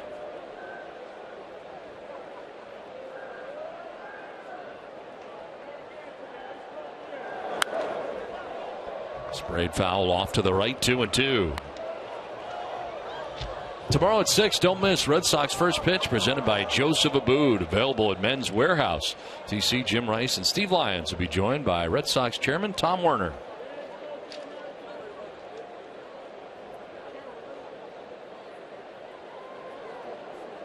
Two and two to Leon, and time called. Wandy Rodriguez stepping off.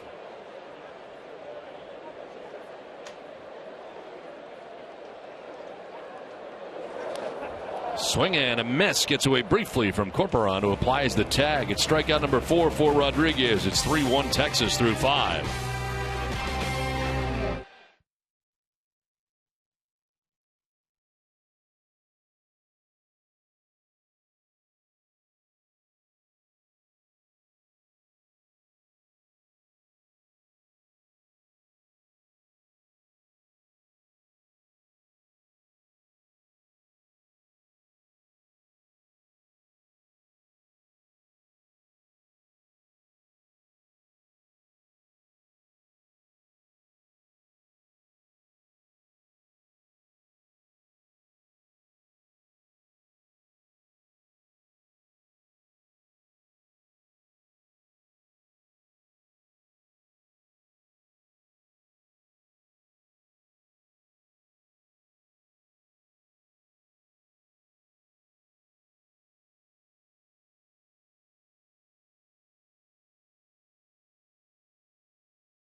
including transportation, hotel accommodations, induction tickets, and more are available. Visit redsox.com/2015 Hall of Fame for details. Well, we play along here to the top of the 6th inning. 3-1 Texas on top.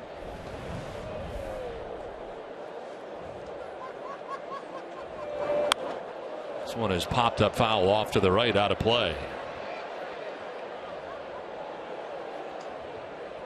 Lino DeShields with a bunt single in the first, a walk in the third.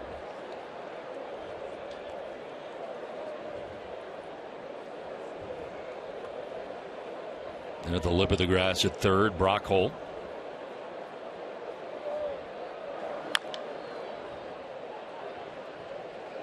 Now the pitching line for Clay Buchholz brought to you by Ace Ticket. 5+, 3 hits, 3 runs, 2 of them earned. 2 walks and 3 Ks. Gave up a solo home run to Mitch Moreland in the 4th inning. Gave up 2 first inning runs pretty quickly out of the gate. First 2 reached, both scored in the first. Here he is in the 6th inning with an 0-2. On the ground to short, Xander Bogaerts on the run and just in time to get the speedy DeShields. Relatively close play there. Good stretch by Mike Napoli at first base as well. Yeah, well played by Bogaerts, too, at shortstop, because you got to time your charge, because you want to make sure you get a pretty good hop. And he gets that short hop into the glove, which is a good hop to make a play on. And then you mentioned that's the stretch at first base by Napoli to complete the play. Able to keep contact with the first base bag. One down for Prince Fielder. 0 for 2 showing so far tonight. Fly ball down the left field line will make its way foul. Holt going as far as he could. Well, it's time now to check out the results of our. It's still the question. You text your Ness and vote 536-536. I really want to give the results, Jerry. This is the 3rd time I've had this in my hand. Yeah, the Gremlins are out tonight. At some point, we're going to check out the results. But it's not now. You still have a chance to vote. Text 1 for yes, text 2 for no. Voting begins now. Some fouled off to the left, out of play. Show's getting like The Voice, you know. I mean, yes. You can now officially text. We want results. And what were we going to do with the spray chart earlier? 1 out in the 6th. Fielder 0 for 2 in the game. He is flied out to the warning track deeply in right and rounded into a double play. Slap foul, still 0-2. What is he saying here? Fielder was fired up. I'm not sure what was going on there. I know one thing. The pitch was about eye high. Yeah. And I have no idea how he made contact on it.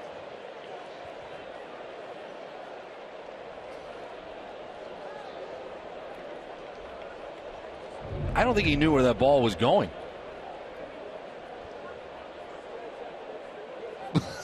What is he doing? Where is he going? Swing and a miss. We know where he's going now. It's to the dugout. He strikes out. That's 4 strikeouts for Clay Buchholz. 2 down. Nice job by Buchholz. The high fastball that Fielder swings at and fouls off. He had no idea where it was, and he comes back with that changeup. And you see the little movement at the changeup right toward the end. No contact by Fielder.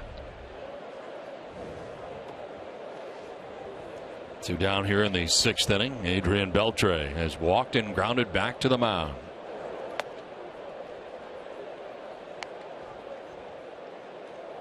He probably did. He probably hit the foul ball and thought it was going in that direction, but then looked up and couldn't find it. Right. And said, I better run. Yeah.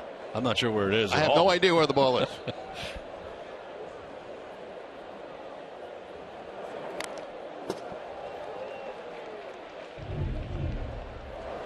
I think he knows he goes off to the left field, but then he can't find the ball. And he said, somebody tell me where it went. What am I supposed to do now? 90th pitch coming up here for Clay Buchholz. And a swing and a miss. 92 and in, biting in.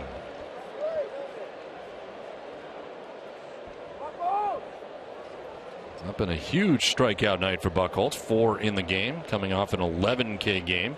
Last time out against Seattle on the 15th of May. Broken back grounder to first base. Napoli was playing in that direction. Buchholz will cover for the out. And Clay enjoys a 1-2-3 6th inning to 5.5, 3-1 Rangers.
Winners, Chuck and Mindy Spitz from Wellesley, Massachusetts.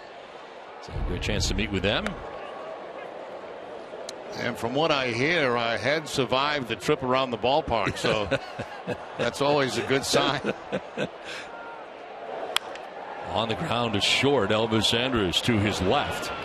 And it is out number 1. Mookie Betts retired here in the 6th inning. Want to keep up with what's happening elsewhere in the world of sports? Check out the DVR report on NESN's YouTube channel. Get recommendations on what to record while watching the Red Sox game. Visit youtube.com/NESN for more. Yes, now we had the fatheads before, but these are alarmingly large, these fatheads. And the ones who are making their way around Fenway Park here tonight are. I saw those in the booth, and I had no idea what they were for. And I said, who in the world would send these things to the booth? And it happens to be NESN itself. And I mean, they are incredibly large. Yes. Their heads are fat enough in person. Unless speak for yourself. Speak for yourself.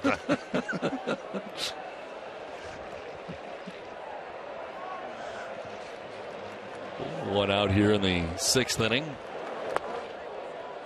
I mean, you could scare children with this. Look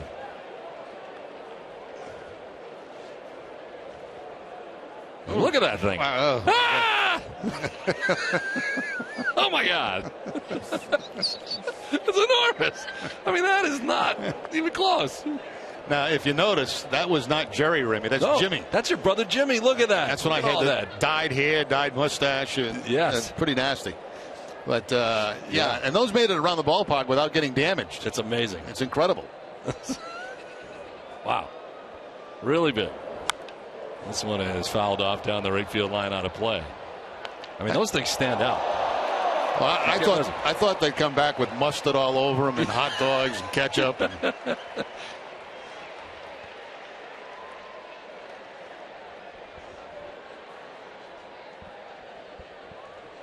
So if you see those things around the ballpark. Ground ball up the middle. Andrus, nice play, and they got him. Fantastic play by Elvis Andrus. Now, those are the kind of things that happen when you're not swinging the bat and you're not scoring runs. You have great defensive plays made behind you. This is an incredible play here by Andrus. Shows range, shows agility spinning around, and a strong throwing arm to get the out. Tremendous play. Only the Oakland A's have more errors than the Texas Rangers. You know, and you never know it by watching this series. No. They played good defense in this series. Great defense in this series. Leonis Martin with a couple of great catches in last night's game. Swing and a miss for David Ortiz with 2 outs here in the 6th. But if you're at Fenway Park and you see those heads going around the ballpark, you know you have a chance to come up to the booth and say hello. So that's a good thing, I guess. If you're into that sort of thing. Yeah, if you like that kind of thing.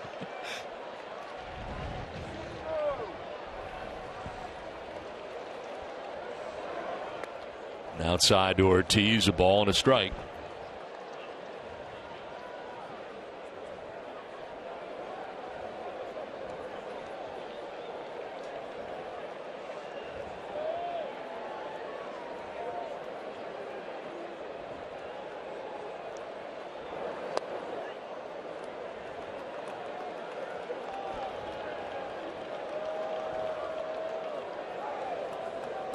Neither pen has been active yet in this game. Wandy Rodriguez working with 2 outs in the 6th. He's got Ortiz twice to ground into the shift.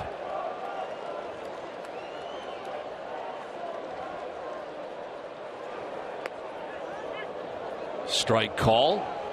That's an excellent location by Rodriguez there, keeping that breaking ball down and away from David Ortiz. He's looking for that breaking ball middle in. Instead, perfect spot. Now David chops one up the middle to the backhand. It goes Andrus, the shortstop in the shift. Throws out Big Papi. Red Sox down in order. We're through 6. It is 3-1 Texas.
Southwest Airlines. Book your low fare now at southwest.com.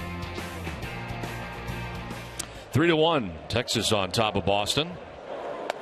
Into the top of the 7th inning, and the Red Sox trailing by 2. Mitch Moreland, who homered his last time up in the 4th inning, leads it off.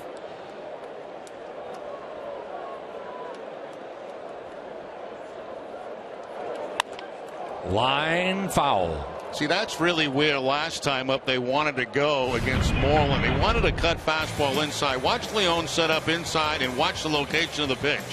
He wants to cut fastball inside. Instead, it stays away, and Moreland takes it to the opposite field for the home run.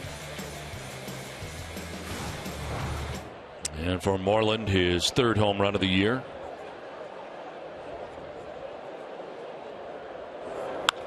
On the ground up the middle and into center field by the dive of Pedroia.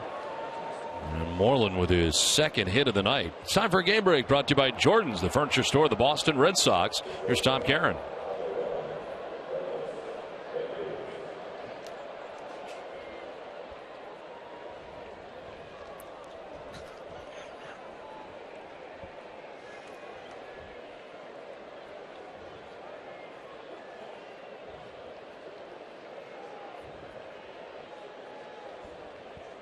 All right, Tom, thanks very much. Back here at Fenway Park, 3-1. Rangers on top of the Red Sox. Lead runner on for Texas in the 7th. Red Sox have action in the pen for the first time tonight. Alexi Agondo.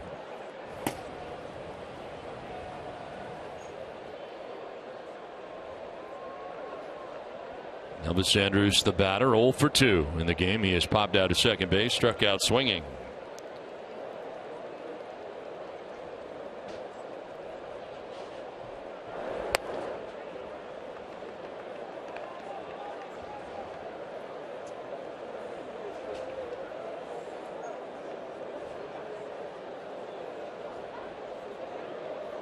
John Farrell onto the phone here.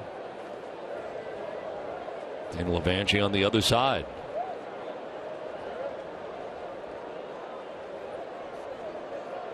One.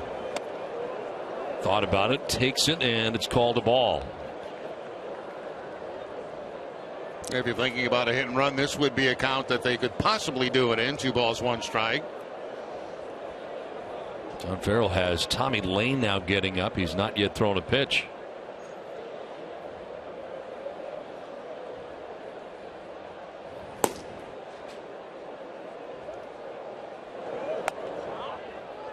Missing high, and it is now 3-1.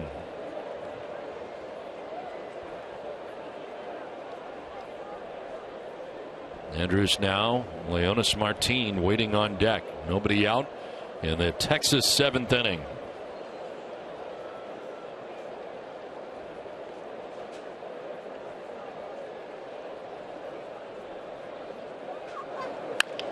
Chop to third. Holt goes up to get it to second for 1, on to first for 2. Nicely done. Pedroia taken out there at second base. Moreland coming in hard, but they turn it. Yeah, and you can be thankful, as if you're a second baseman, to Brock Holt on that, because he got rid of the ball very quickly. Moreland was right on top of Pedroia. Now watch how quickly Holt gets rid of this baseball right there. Now watch Pedroia get the legs taken out. He's able to get the throw off, and then Moreland gets him low and upends him. But the key there is getting the ball quickly to Pedroia, let him get rid of it before he gets hit. And Buck Holtz loves the deuce. Second double play turned by the Red Sox in this game. Leonis Martin with a pop-up foul ground. Holt and Bogarts, and it'll be Bogarts in behind Holt, who makes the catch and ends the inning. 7th inning stretch, 3-1 Texas.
On Dunkin', it's because our coffee is consistently smooth and delicious. Dunkin' Donuts coffee, started right here in Boston, is the #1 coffee in New England. So when you want the best coffee in town, there's only one choice, Dunkin' Donuts. The Boston Red Sox run on Dunkin'.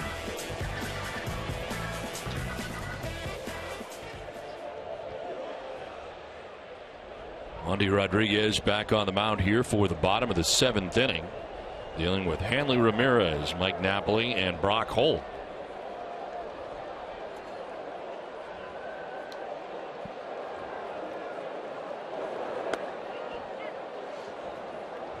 Pitching line for Wandy Rodriguez, brought to you by your Eastern Lexus dealers. 6+, 4 hits, 1 run. Walk and 4 strikeouts. His 95th pitch. He's outside. Well, Ramirez has fly to center, reached on a fielder's choice. 0 for 2 in this game.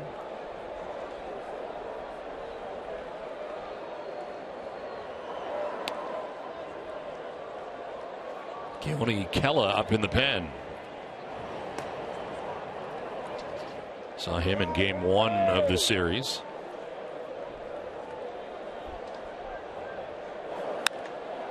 In the air, shallow right. Chu coming in for the first out of the 7th inning. Well, Monday, it's the season finale of the NESN Next Producer. 4 films remain in the hunt, but only one will earn the grand prize of $20,000. Can the finalists impress the celebrity judges with their revised work, or will they crack under the pressure? Find out on the season finale of NESN Next Producer, Monday at 6. 5 in a row retired by Wandy Rodriguez. Mike Napoli, the batter.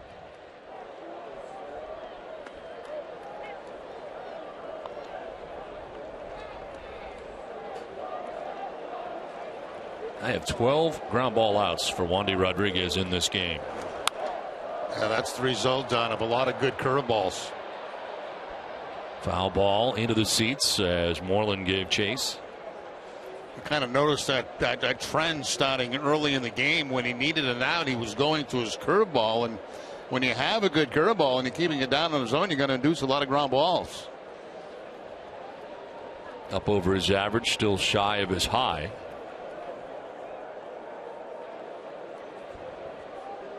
0-2. Outside to Napoli, 1-2.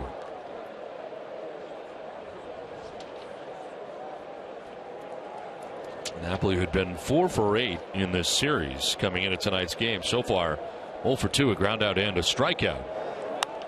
And flares this one foul off to the right, out of play.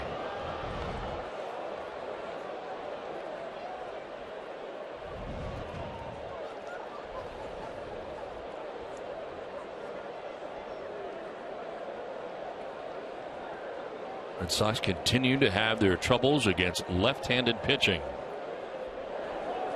And a swing and a miss. Napoli strikes out for the second time tonight. 5 Ks in the game for Wandy Rodriguez. You look at the strikeouts, too, for Rodriguez in this game. And according to my scorecard, 4 of the 5 have been on curveballs.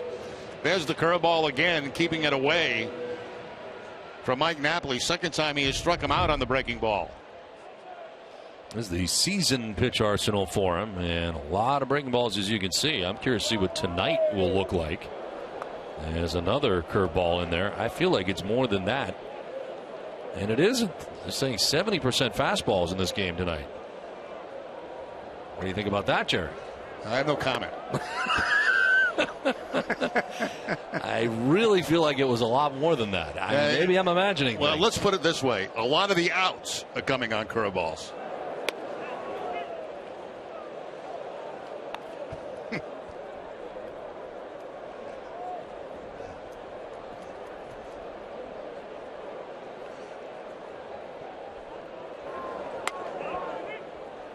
In there for a strike, and it's 2-2. Another curveball. Now it's up to 31%.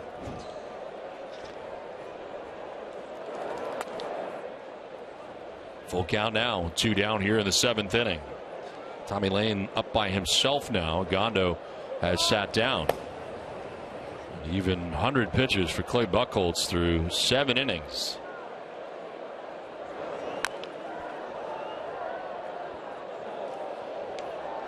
Get immediate care without leaving the ballpark at the Beth Israel Deaconess Medical Center First Aid Station behind Section 12 on the lower concourse. BIDMC is the official hospital of the Boston Red Sox. Fouled back, still a full count.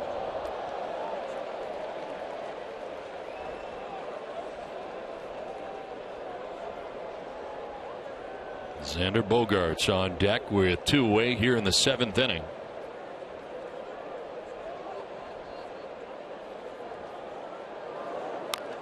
Another curveball fouled off.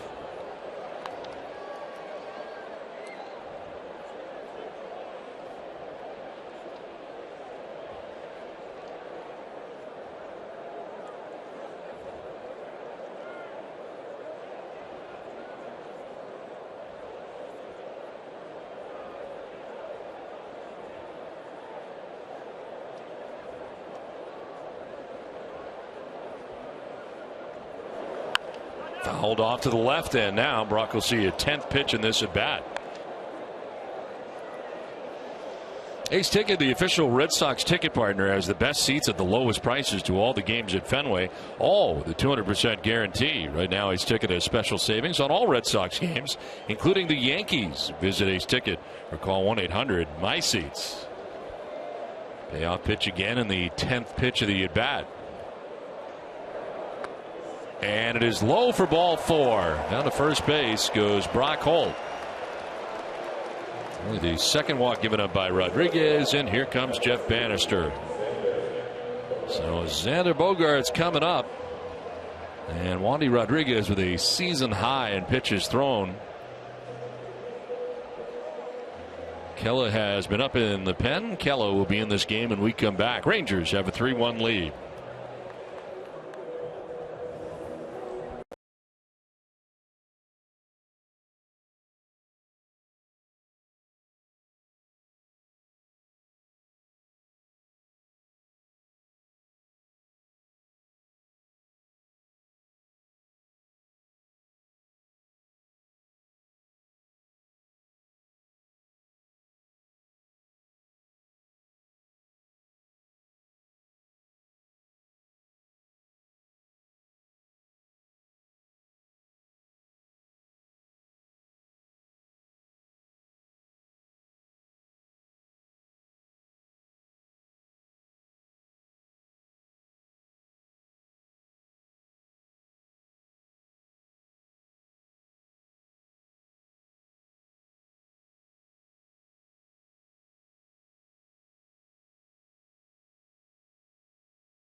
From the dugout for the Texas Rangers, pitching very well here tonight against the Red Sox as Xander Bogaerts bats with a runner at first, 2 down. And he will take ball 1 at 95 miles an hour. This call to the bullpen is brought to you by Kia. Keone Kela into the game here, his 21st appearance, 3-1, 2.41 earned run average, 16 strikeouts, 7 walks. Opponents hitting at .274 against Kela. Xander fouls it off. Bogaerts been on twice tonight. Infield hit in the 3rd, a walk in the 5th inning.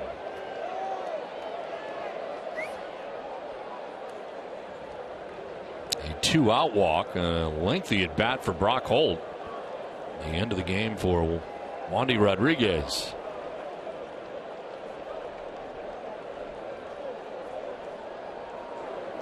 Bogarts to right field, and that's going to get in for a base hit. Holt stops at second as Chu gets it quickly.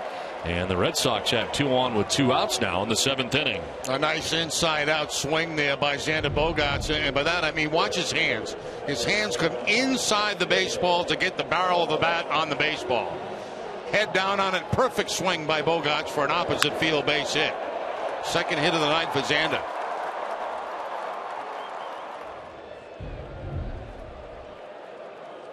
Two down, 2 on, and Daniel Nava coming up. Struck out in the 3rd, had an infield hit in the 5th.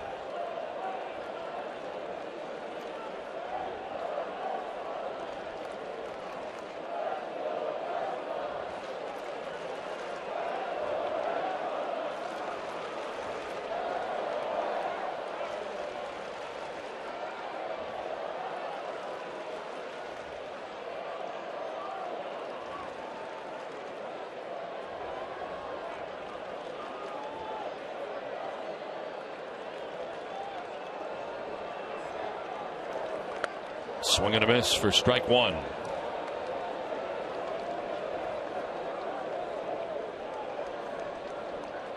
Keller has given up runs in 2 of his last 4 outings.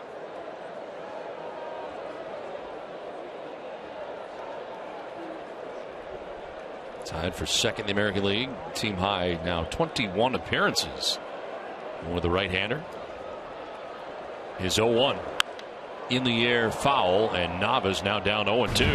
Last time up, Daniel Nava on a hit and run, hitting the ball to the right side of the infield, but it just catches the heel. It looked like right there, Xander Bogaerts, and of course he was called out.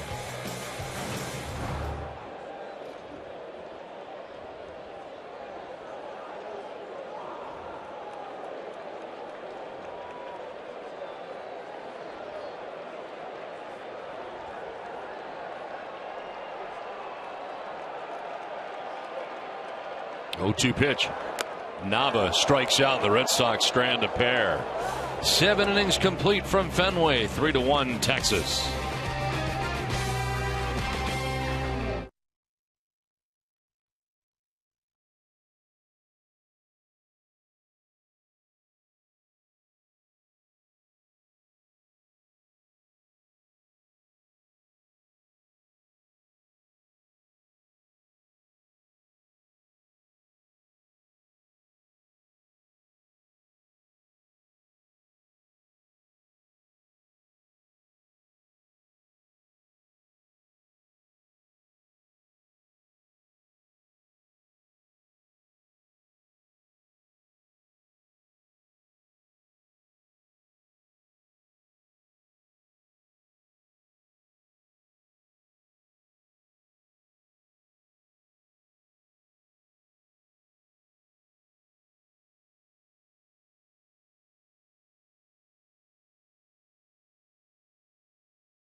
Pharmacy is proud to support the American Lung Association Lung Force campaign to make lung cancer a public health priority.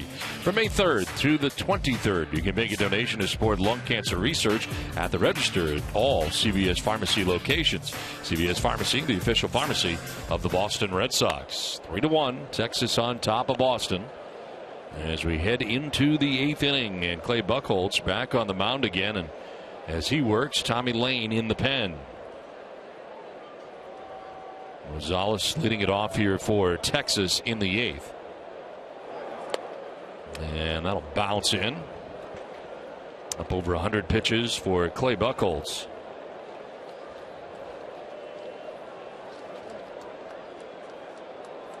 They threw 102 in each of his last 2 outings, and here is 103. And it's a strike on the outside corner. Most he has thrown in any game this year, 107. Did that in a loss in 6 1/3 against Tampa Bay.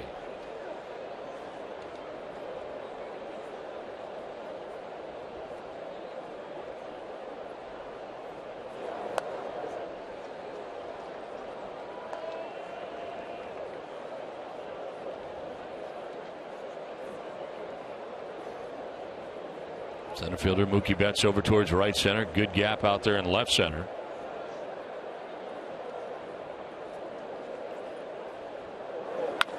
On the ground up the middle and by the dive of Bogaerts into center field. Rosales is on for the 2nd time tonight. First base hit he has in this game. It's time now to check out the results of today's Dunkin' Donuts poll question. We asked, should Major League Baseball outlaw the shift? And here, Don, are your results after you read it 3 times. Yes, 30%. No, 70%. So I got the wrong promo to read twice, and when it's time to actually read it, I don't even get to do it. No. Is that what you're telling me? Well, I don't think they like the way you read the first couple. I guess not. But I'm glad to see 70% said no. Yes. The results were good. Carlos Corporon showing bunt, dropping it down. Here comes Holt.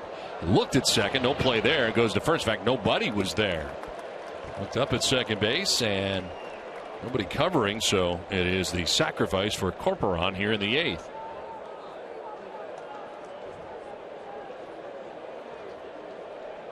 And John Farrell making the change here. Tommy Lane ready to go in the pen.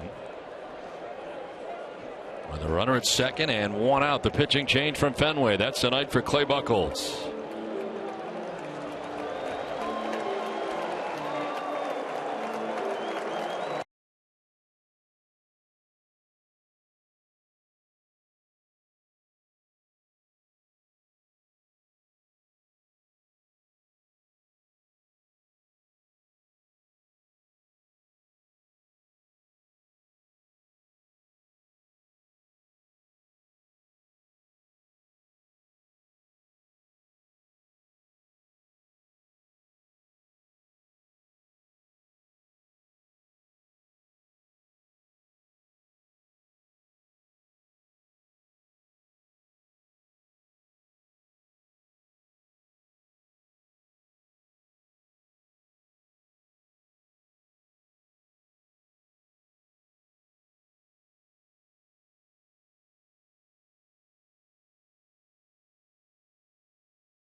Airlines. Book your low fare on Southwest.com.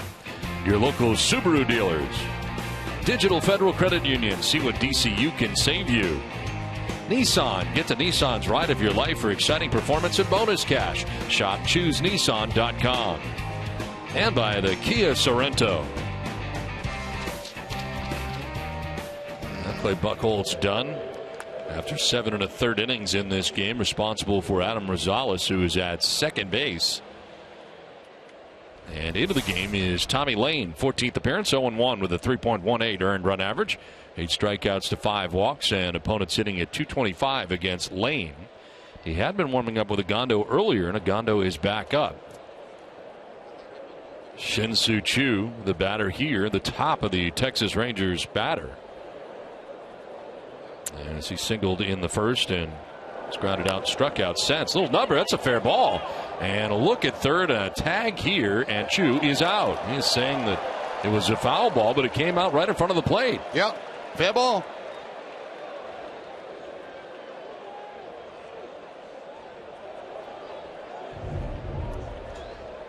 You'll see right here, Choo make contact. You'll see the ball bounce and then go right into fair territory. Doesn't matter if it hits in foul first, it's where it ends up, and it ends up right in front of home plate. That's like rolling a ball down the third base line foul, and it comes back fair. If nothing else, he moved the runner along as Rosales gets over to third base now, 2 down in the inning. Delino DeShields, bunt single in the first, walked in the third, grounded out to short in the sixth, and was showing bunt.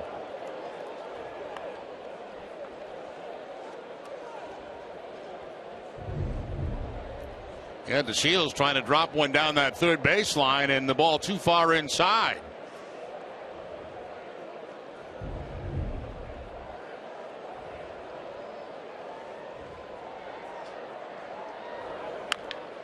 Rounds it foul, evens it count at 1-1. Stanley, the official tools of the Boston Red Sox when you demand performance in action on the job site.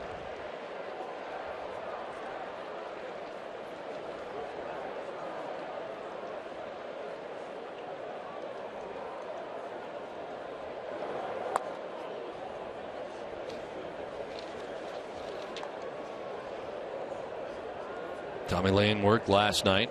1/3 of an inning, giving up a hit and a walk. He's now had 10 appearances in the month of May with a 1.35 earned run average. Hitters 4 for 23 this month against him. Another bunt bid here by DeShields, and he fouls it off. 2-2. Yeah, it's not a bad idea because he's got great speed, and with 2 outs like this, you know, he's trying to push this ball out towards second base, it looked like to me. The first one, I think he was trying to drop the third. This one looked like he was trying to push over to the right side. You could see him right there trying to push that ball towards second base. Not a bad idea.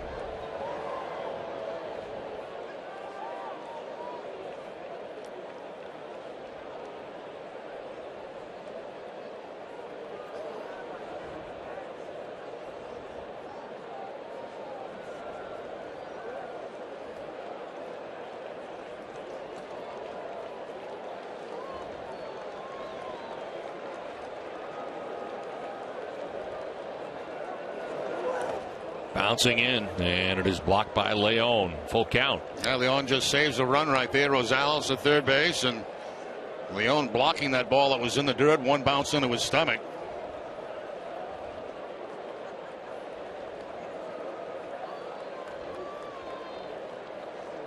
Prince Fielder waiting on deck. 2 down here in the top half of the 8th inning. Payoff pitch. Low for ball 4, and down to first base goes DeShields. Well, after tonight's Red Sox game on NESN, Adam Pellerin and Garrett Austin have the latest on Tom Brady's appeal. And we go one-on-one with Celtics guard Avery Bradley. That's tonight on NESN Sports Today, presented by People's United Bank. See what know-how can do.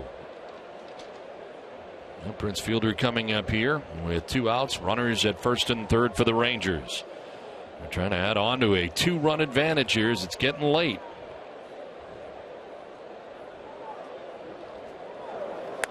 Fielder takes a hack for strike 1.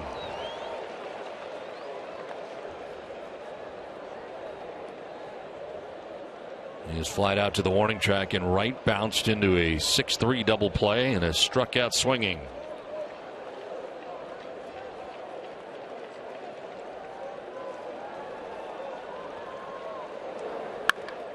One hopper that is picked by Pedroia at second base. Fielder is out, and the Rangers' threat goes by the boards. 2 left on. It is 3-1 Texas.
Back at Fenway Park, Texas on top 3-1 as Pablo Sandoval is going to pinch hit here for Sandy Leon.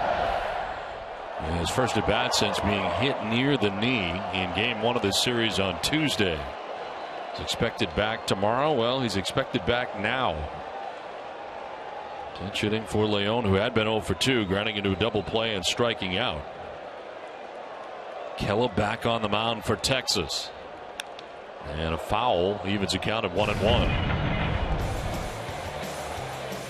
Freeman hitting him on Tuesday with a 94-mile-an-hour fastball. At the time, it appeared to be really bad. And while it was sore the next day, no fracture.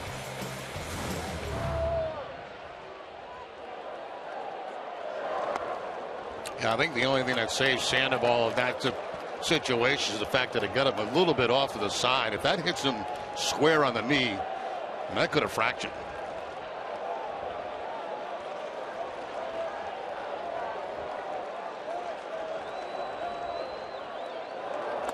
Swing and a miss, 2-2. Well, running away at 95 miles an hour. The pen is busy for the Rangers. Neftali Feliz, Sam Freeman.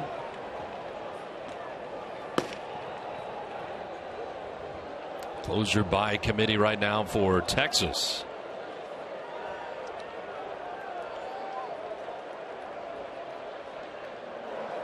Swing and a miss, and Sandoval strikes out for the first out of the 8th. Basically just keeping that fastball away from Sandoval with success. That ball about 4 or 5 inches outside, but Sandoval chases it, trying to make contact, trying to foul it off. Strikes out.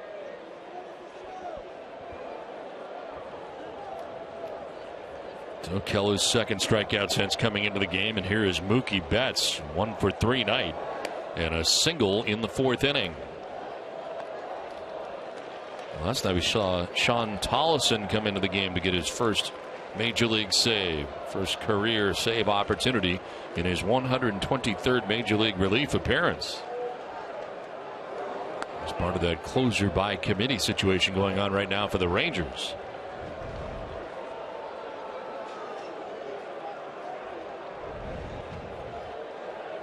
Rangers headed to New York after this ball game tonight.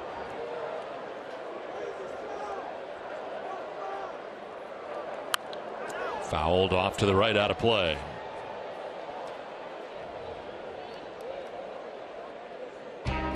Red Sox baseball on NESN is brought to you by Southwest Airlines. Book your low fare now at southwest.com.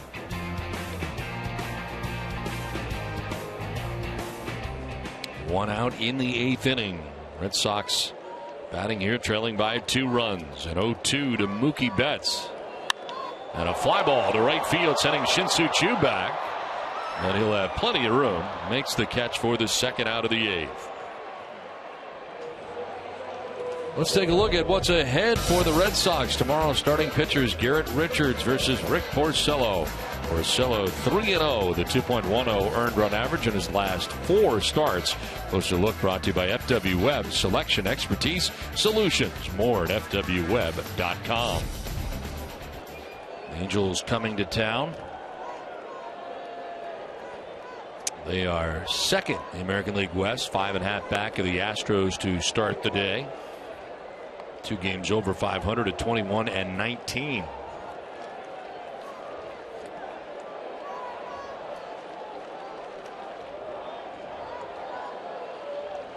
And they are losing tonight 8-2 to the Toronto Blue Jays in the 8th inning.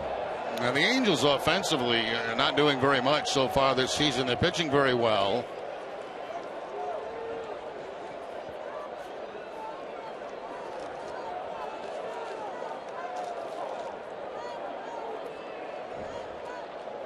Kellen jumping ahead of Pedroia, 0-2. And there is strike 3. Third strikeout for Kella. Red Sox down in order. Pedroia not buying it. 3-1 Texas.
Anything at Jordan's Furniture.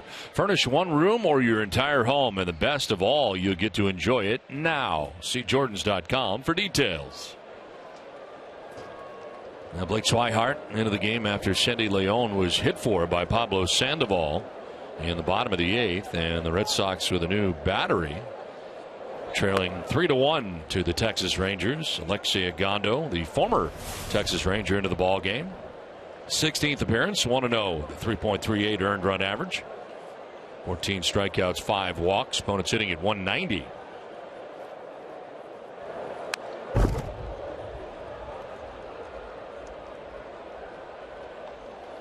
Adrian Beltre 0 for 2 with a walk in this game. Gondo last worked on the West Coast trip in Seattle on Sunday, going an inning and a third. Giving up a hit and a run. And he gets that one by Beltre.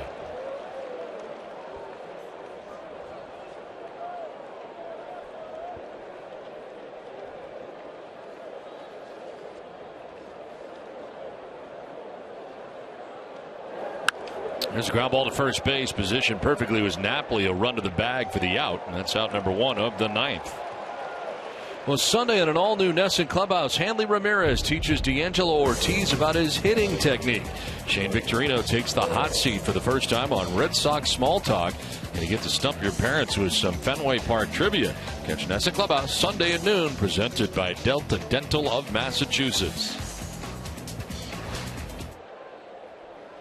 1 out in the 9th inning for Mitch Moreland. 2-hit night, 2 RBIs. One of those hits his 3rd home run of the year. Now a grounder back up the middle into center field and a base hit. 3rd hit of the night for the Rangers first baseman. Big night. The home run to the opposite field. A base hit in the 7th. Now a base hit here in the 9th inning. Picking on the first fastball from Agondo. Fastball right down the heart of the plate and right back up the middle goes Mitch Moreland.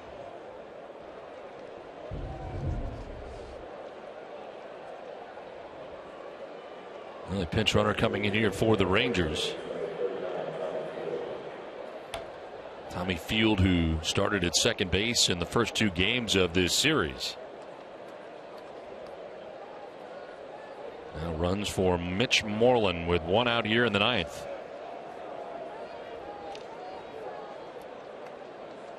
Elvis Andrus 0 for 3. He's popped out, struck out, and last time out grounded out into a 5-4-3 double play. This has to be a strange feeling for Agondo pitching against his former ball club for the first time.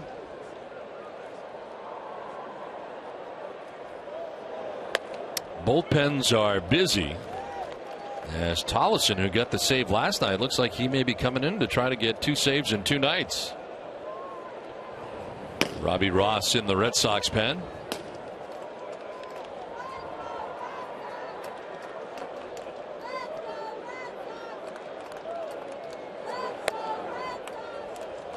Outside for ball 2.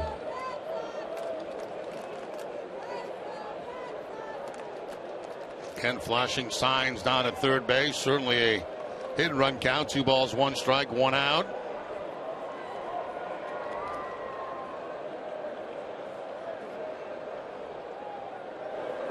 Andrus hits a fly ball to right field. In comes Nava. And he'll make the catch for the 2nd out here of the 9th inning. It's time now for tonight's T-Mobile game changer performance, and it's Wandy Rodriguez. A lot of curveballs tonight, Jerry, for strike 3s. Yeah, you know, it surprised me, and it's to take nothing away from Wandy Rodriguez, because he did have that curveball working in this ball game tonight. But it's a guy I thought the Red Sox might light up again tonight, and he just continued to throw strikes, throw those curveball for strikes, and got a lot of outs on him. 6 2/3, 4 hits, a run. He walked 2, struck out 5, a chance for his 2nd win of the year. Red Sox continuing to be stymied by left-handed pitching.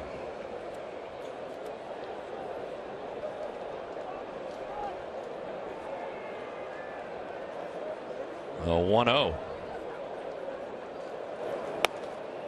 Down and in for ball 2.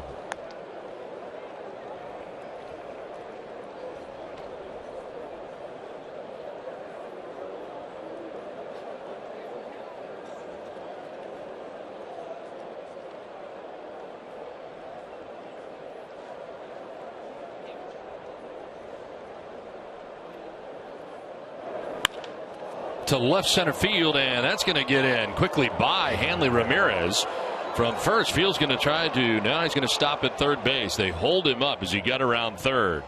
It is a double for Leonis Martin, and Field now at third base, so it's second and third with 2 down. That time Hanley Ramirez was playing over towards the line and left. Yeah, he does that quite often. He plays fairly close to the left field line, more so than a lot of left fielders, as you can see right there, and that ball finds the gap, gets by him. He does the rest of the work by getting it in and getting to the cutoff man, and that's going to hold that runner at third base.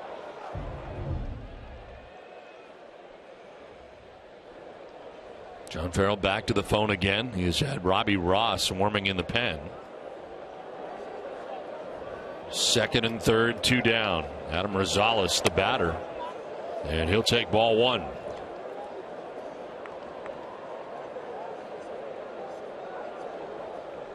Phillies now warming up alongside Tollison.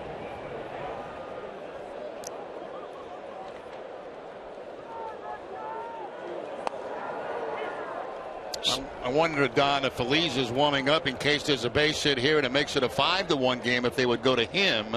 If it's 3-1, they may stay with Tollison.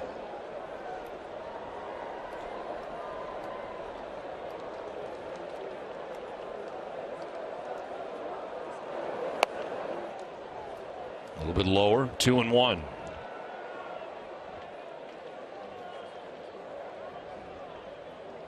Alexia Gondo breaking into the big leagues with the Texas Rangers back in 2010. Ranger through last year.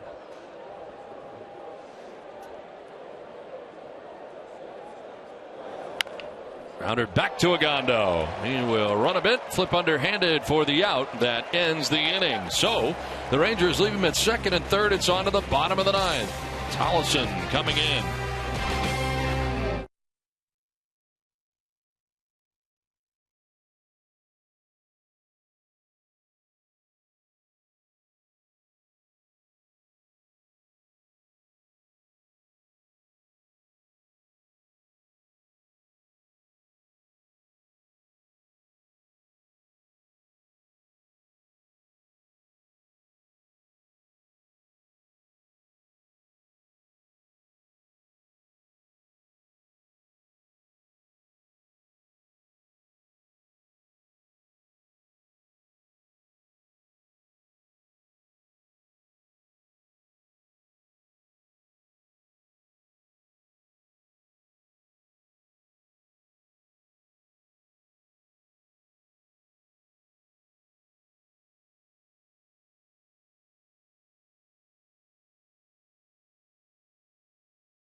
him 6 2/3, the 1 earned run on 4 hits.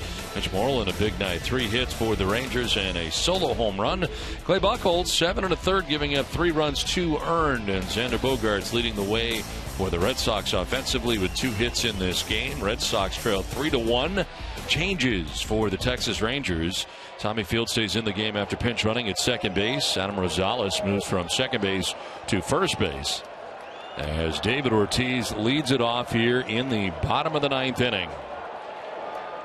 And he will take strike 1 from the new pitcher, Sean Tollison, trying to make it 2 saves in 2 nights. Picked up his first major league save in last night's game. First career save opportunity on 123 major league appearances. As after Sunday's game against Cleveland, Jeff Bannister had announced that they were not going to be using Neftali Feliz exclusively as the closer any longer, and it kind of be closer by committee. And right now, Tollefson is that guy. He's the committee right now. Yeah, he would be it.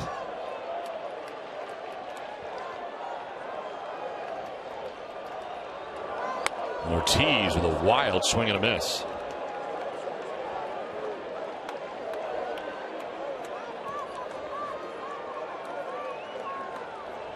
Rangers have further action. Anthony Bass. Has not appeared in the series to this point. Ortiz to left center field to Shields is not going to get there. One hops the wall. It is run down by Martin, who fires back in, but Ortiz with a slide and a double to begin things in the bottom of the ninth. Well, that's how you defeat the shift. You hit line drives in the gap in right and left center field. David Ortiz gets the fastball away. He does not try to pull that pitch. He goes with it and drives it very hard into the gap. And David going as hard as he can into second base.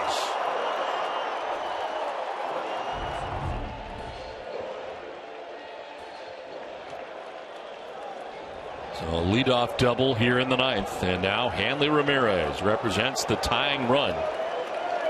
0 for 3 in this game.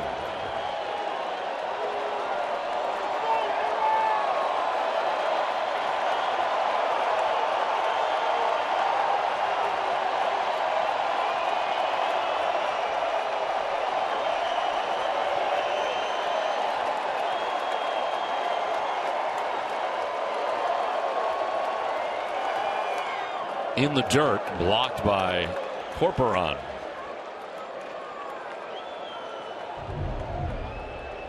Tries the breaking ball this time, and Corporon spinning that glove around, taking it off the arm.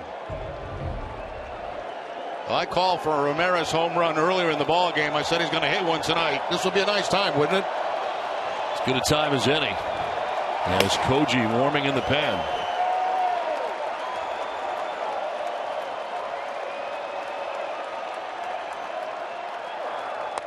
Hanley tried to hold up and did not, according to Marty Foster. Back-to-back breaking balls to start off Ramirez.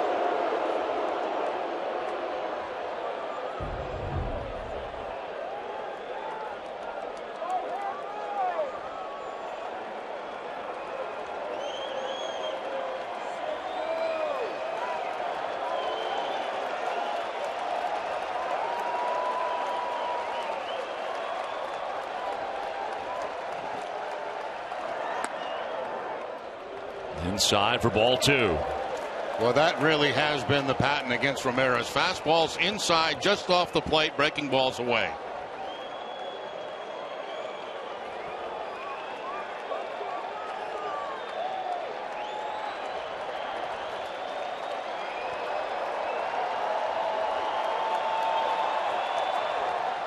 Ramirez pops it up into shallow center. The shortstop Elvis Andrus, and look out, the center fielder calls him off, and Martin makes the catch for the first out of the ninth. I want to remind you to tune in to Red Sox Friday Night Fenway, presented by Budweiser, tomorrow at 5:30. Be sure to visit the Baseball Tavern before every Red Sox game in May for a chance to be selected as the Budweiser fan of the game. Fans 21 and over can participate. Budweiser, brewed the hard way. Great times are waiting. Grab some buds. Runner at second, one down. Mike Napoli coming up. The former Ranger, 0 for 3 in this game, has grounded out, struck out twice.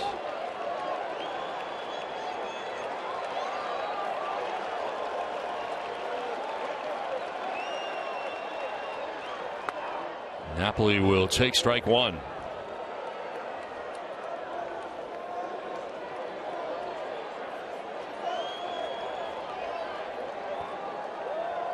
David Ortiz, a leadoff double to begin things in the ninth, but Ramirez flies out for the first out of the ninth.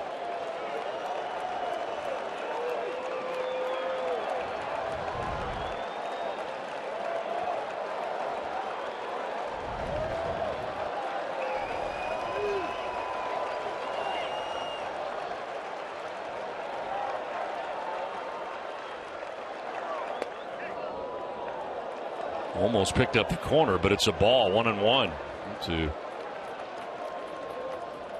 Almost fooling Napoli there. He went to a changeup on the 0-1 count.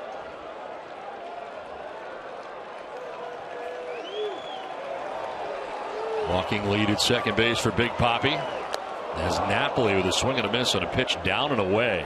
I wouldn't be at all surprised to see that same pitch again away from Napoli, trying to stay away from his power. He's seen a fastball inside. He has seen a changeup. Now he sees the breaking ball away.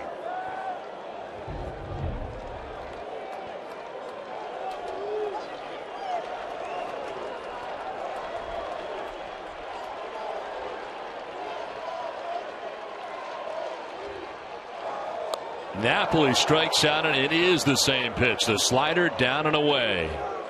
2 down in the ninth, third time that Napoli has struck out tonight. Yeah, that wasn't hard to figure out. When you see a swing like that from Napoli, you know, on a pitch previous to that, you got to go back to it. And that's exactly what they did. And Tolleson, to his credit, was able to put the ball in just about the same spot both times. Make insurance, great service, great coverage, and a great price for auto, home, or life insurance. 2 down in the ninth. Brock Holt 0 for 2 with a walk in this game.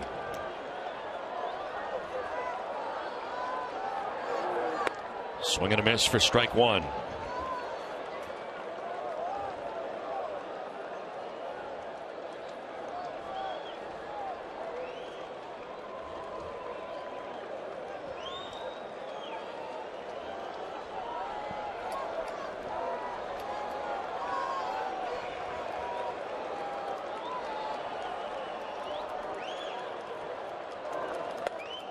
Strike 2.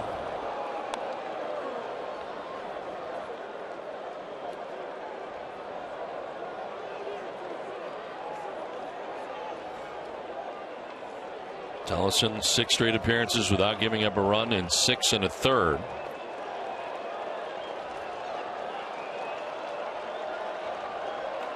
Ahead of Brock Holt, 0-2 with 2 down in the ninth.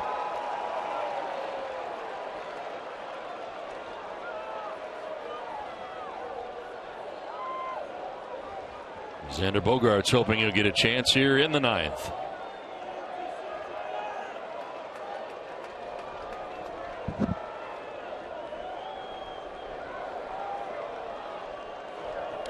In the dirt, and Corporon able to block that. A ball and 2 strikes. A lot of off-speed pitches to Brock Holt, a lot of changeups.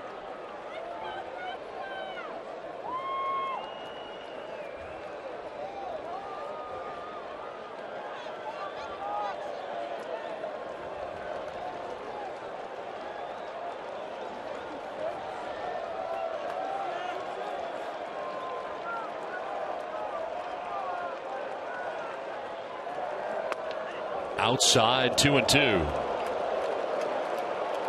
Another changeup.